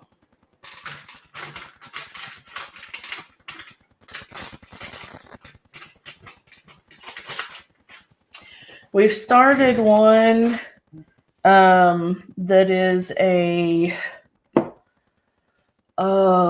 it's a mini series. It's not actually a series, but it has Robert De Niro in it. I think it's called Zero, maybe, where he was an ex-president and he gets assigned a special task force or something to help find an internet terrorist type situation. I don't know. Anyway, we're just getting started on it.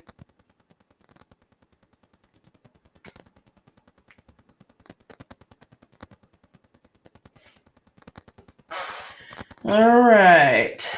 I think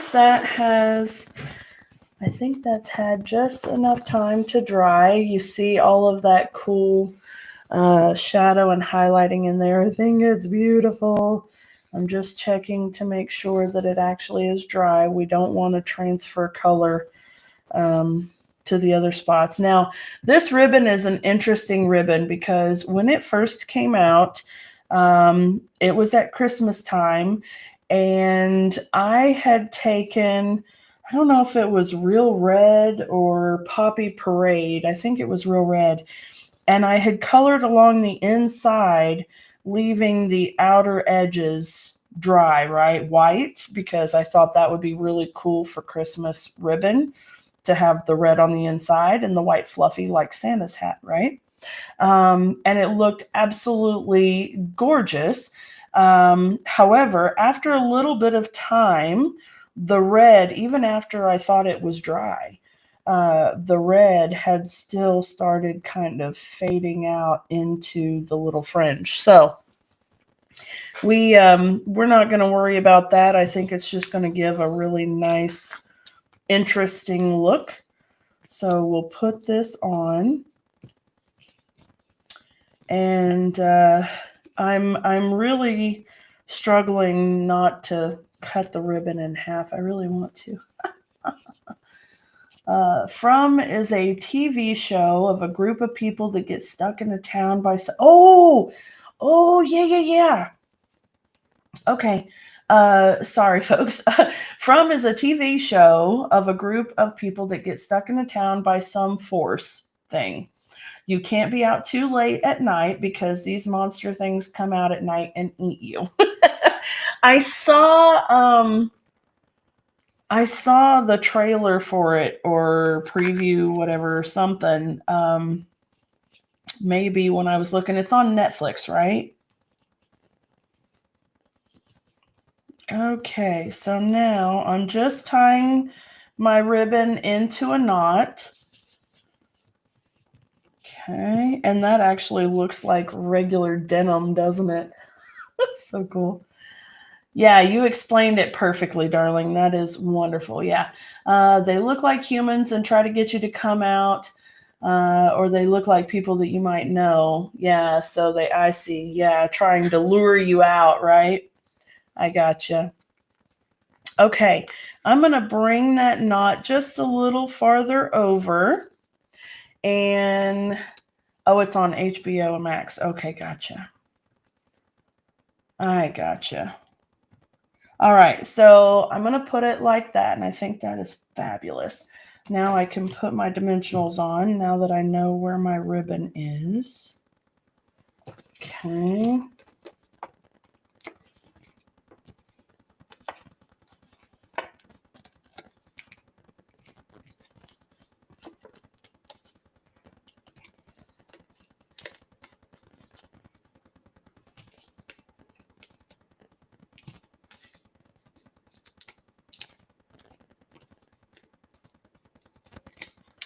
Okay, folks. So I'm just thinking about this just now.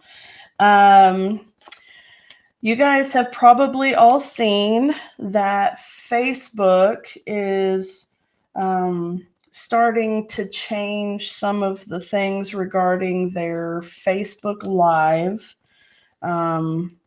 storage.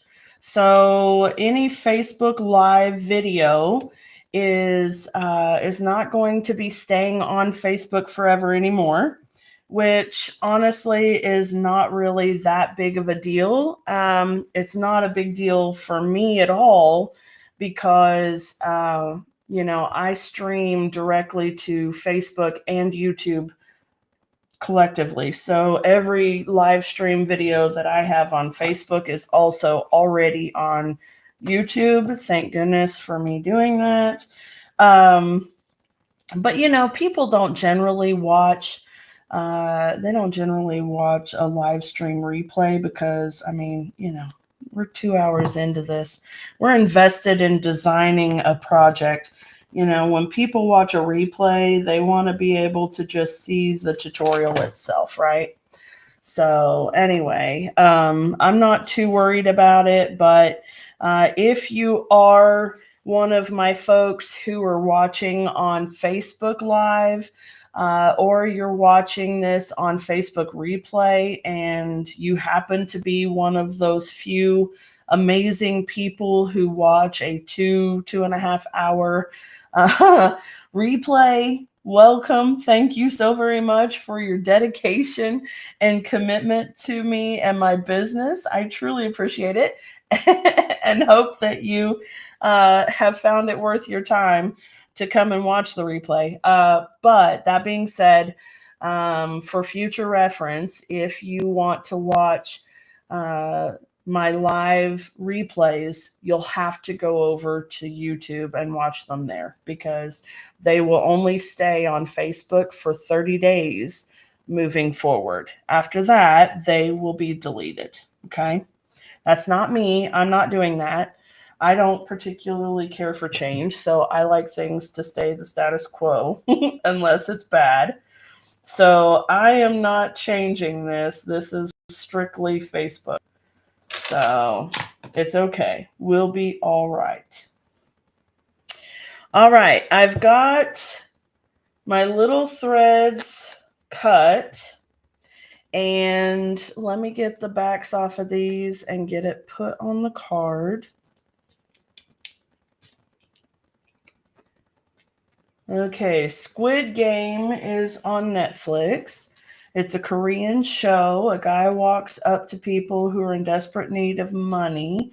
He plays a game with them and gives them a card to meet up at a location if they wish to play for a big cash reward. Okay.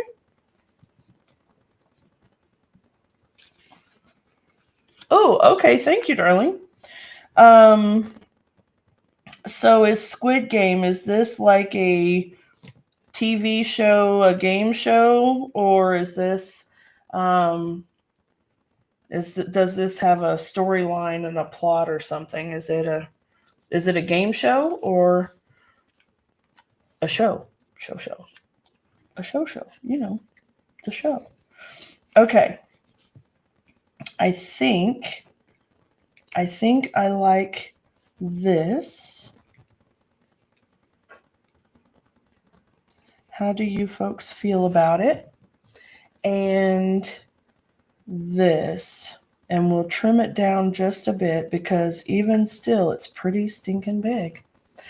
Or we can bring this up just a little bit more. Come here. There. And then, yeah, I don't like that. I like it down here. Okay. Do we like it there? Then is that good? You meet up in a secret location, play against each other. Last one alive gets the cash reward. Holy cow. Okay. That'll be interesting. I love those thriller type things, though. Sick and twisted mind of mine.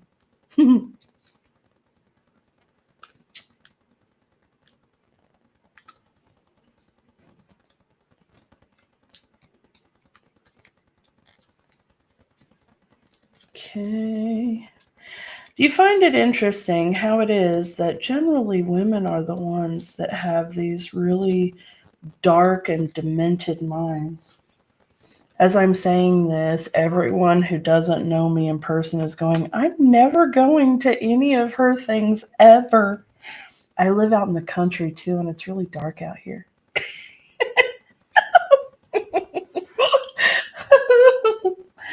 Oh, sorry, I couldn't resist. Oh my gosh. That's funny. It's funny, but it's not funny. I promise I will never try to kill anyone. Okay? I promise.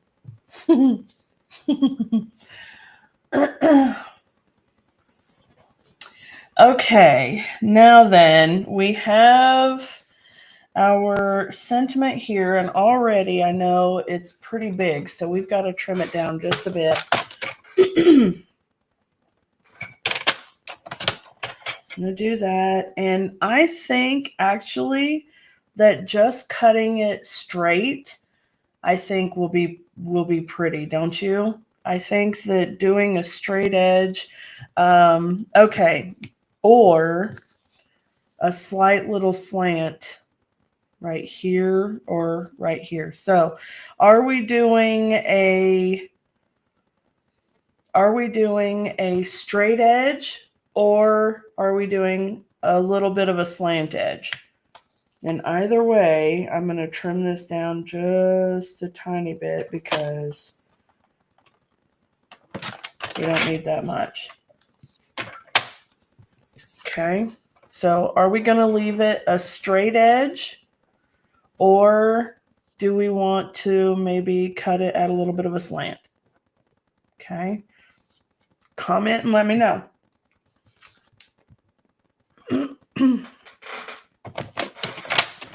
Okay, while you guys are deciding that, I'm going to really quickly show you, or as quickly as I can, show you how I would use the stencils to do your inside and envelope, okay? So let me grab an envelope, and I'm not going to do both because I will do them both the same. So I'm just going to show you on the envelope, and then just know that what I do over here is exactly what I'll do over here for the inside of the card. Okay. All right. I need my Memento ink.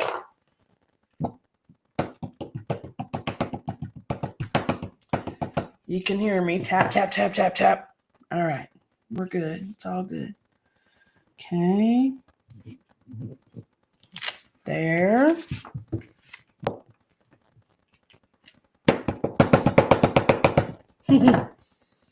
And for this one, I want just the flowers. Now, here's something that I'd like you guys to consider. When it comes to big stamps, okay, you can use various parts of the stamp, and this you can tell is the same, but sometimes it makes the image look totally different because the image is so big and you're taking a part for this side and a part for this side. It's a way to get a little bit more kind of, what am I trying to say? I will go ahead and stamp this on here just so that I can clean the block and the stamps and put them away. You know what I'm trying to say. You can get some variations in your images with the bigger stamps just by turning and tilting them a bit. Okay. All right, there we go. Now, I'm going to set this one aside for now, and I'm going to bring in my blues and greens again. And the wonderful thing is that at least with this one, there's only 2 of each color, right? Okay. Now, yes, this will be a little more challenging yet with regard to lining up your masks. However, it is absolutely worth it. Okay. Yes, that's it, Jenny. Variety. I want to get a variety of looks and images with the same stamp. Yes, that's exactly right. Thank you so much. Sometimes the brain don't brain quite right. Okay. Now, I'm going to be really light here.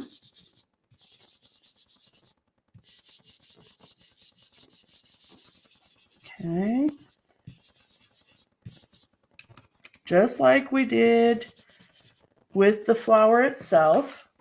Bring this part around and look at that already. Oh my gosh, just that pop of color is amazing. I love it. All right. And then this piece right here.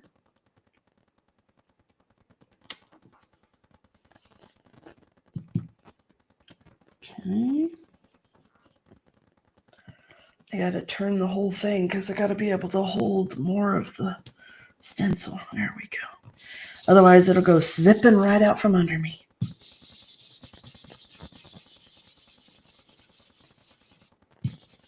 All right. There's that one. And then remember, we're still using the boho blue for the second layer of this one. So we're just going to line that up a little bit there. Okay, come on, friend. There you go. Okay. And I'm going to go a little bit darker with this one.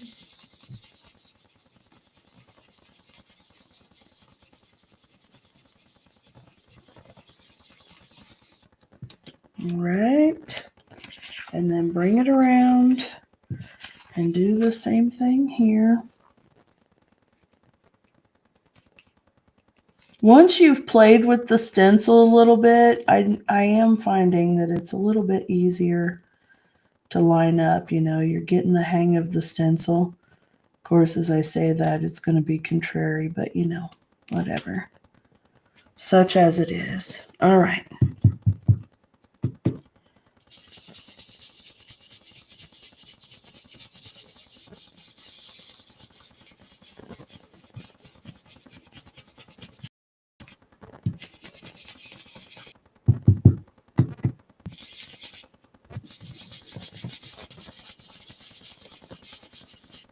Okay, beautiful. And then the third one. And again, a little bit more challenging to figure out, especially when you don't have the whole piece to line up. But just do the best you can.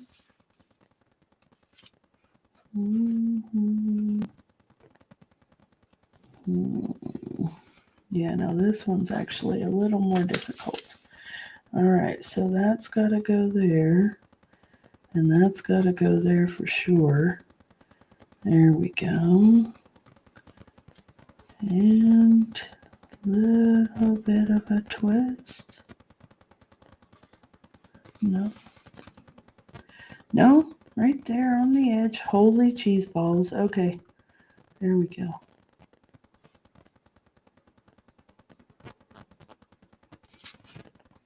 Okay, it's right there. All right. That was a little more challenging.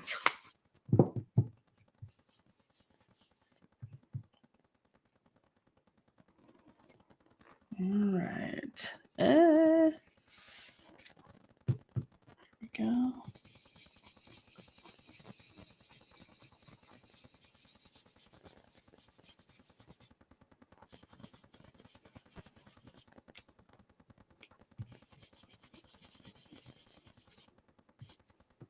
And there we have it. Beautiful, right? All right, let me do this one.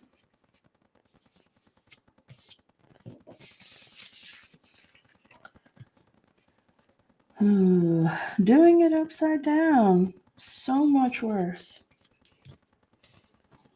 Oh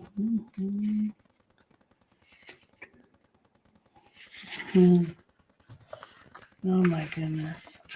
Oh yeah, there we go.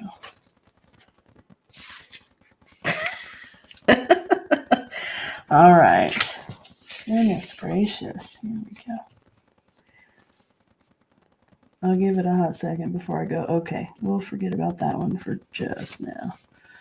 All right, that piece is going to go there. That one goes right there. That one comes around here. Like that. Okay, that looks pretty good.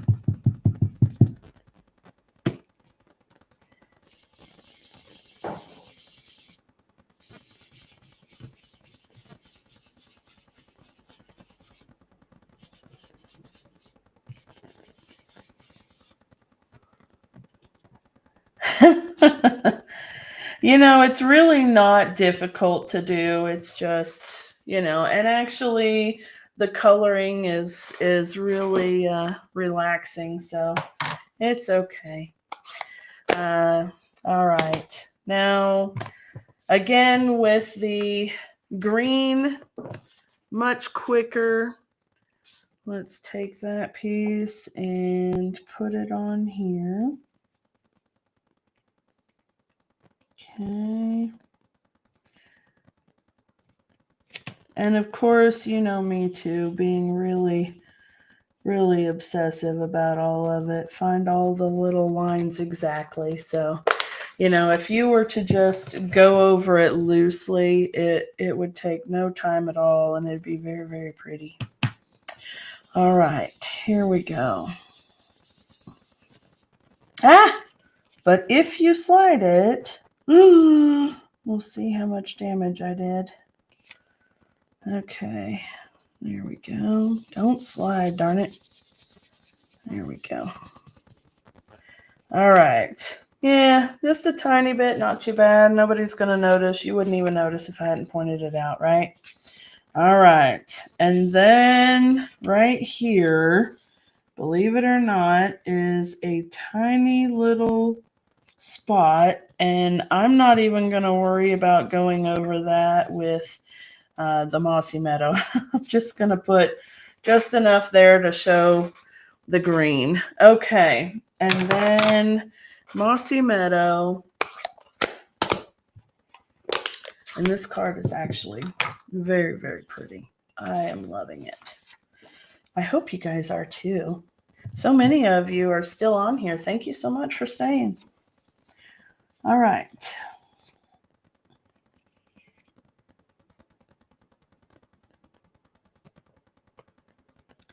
And there it is.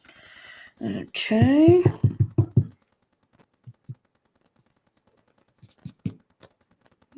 I got a lot on that time. There we go.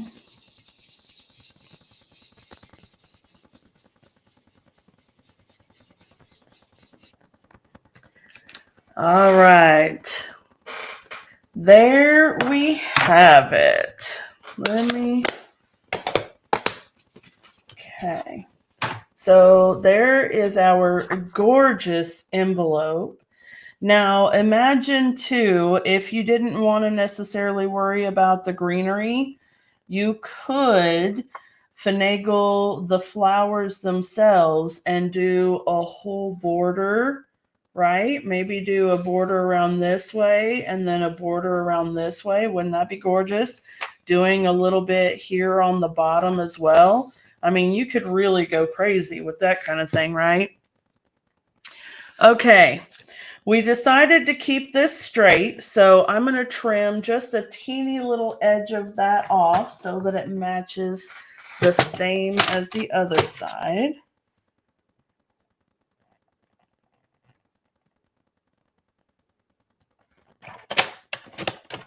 Okay.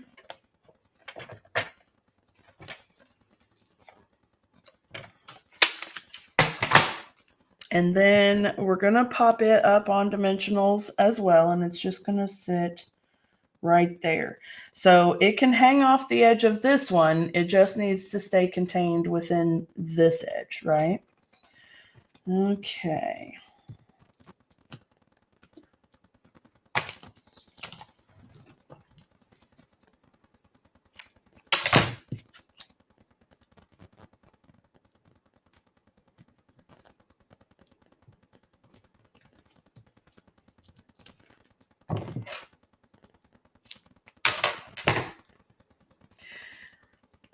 Oh, you're working on a project too? What are you working on, love?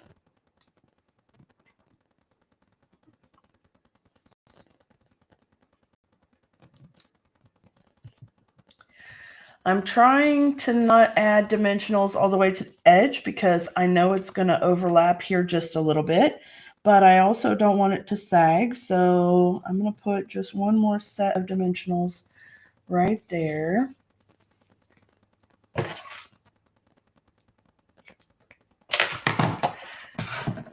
You know, Debbie, yeah, I could absolutely love just hanging out, crafting, and everybody creating their own thing and hanging out together.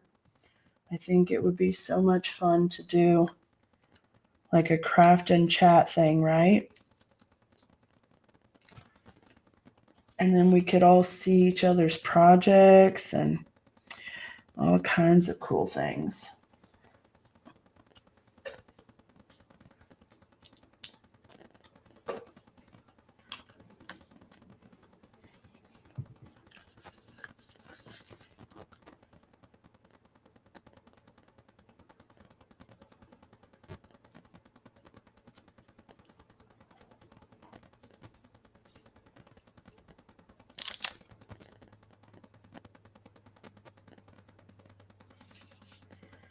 All right, so I think, oh, hold on. I think right about there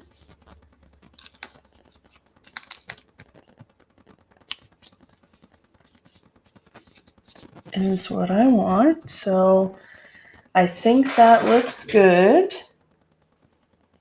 And all right, guys, so there we go. Isn't it absolutely beautiful? I love it. Okay, and then of course we have our envelope And the inside piece will coordinate with this right here. So it's absolutely gorgeous. Oh my goodness. It could use a little touch of Wink of Stella. So I think maybe I'll do that. Okay, here we go. There. And I'm just kind of putting the Stella where the darker stuff is. Just a little, there we go. And then here, don't be tripping.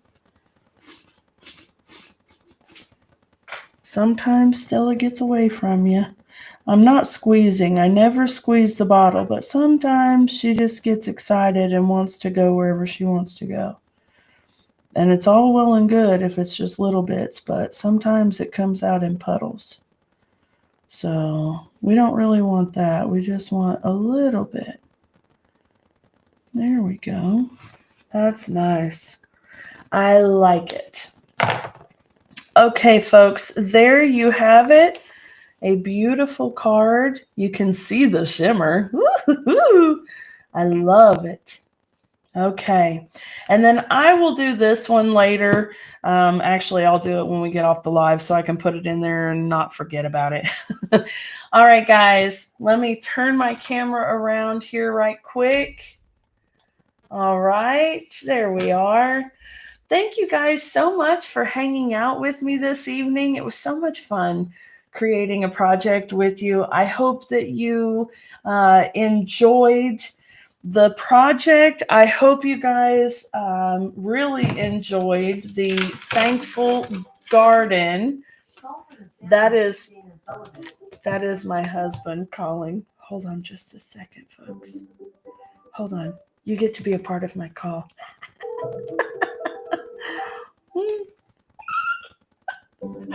He's calling my Google. He's telling me, hey, it's time to eat.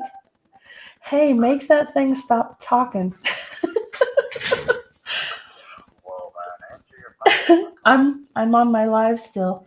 All right, everybody say hi to Matthew. Hi, Matthew. All right, I'll be up there in a minute. All right, love you, bye.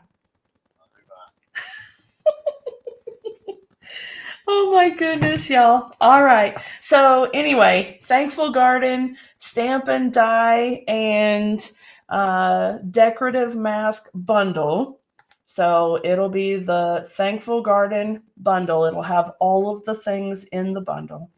Will be available for sale, I believe, March 5th.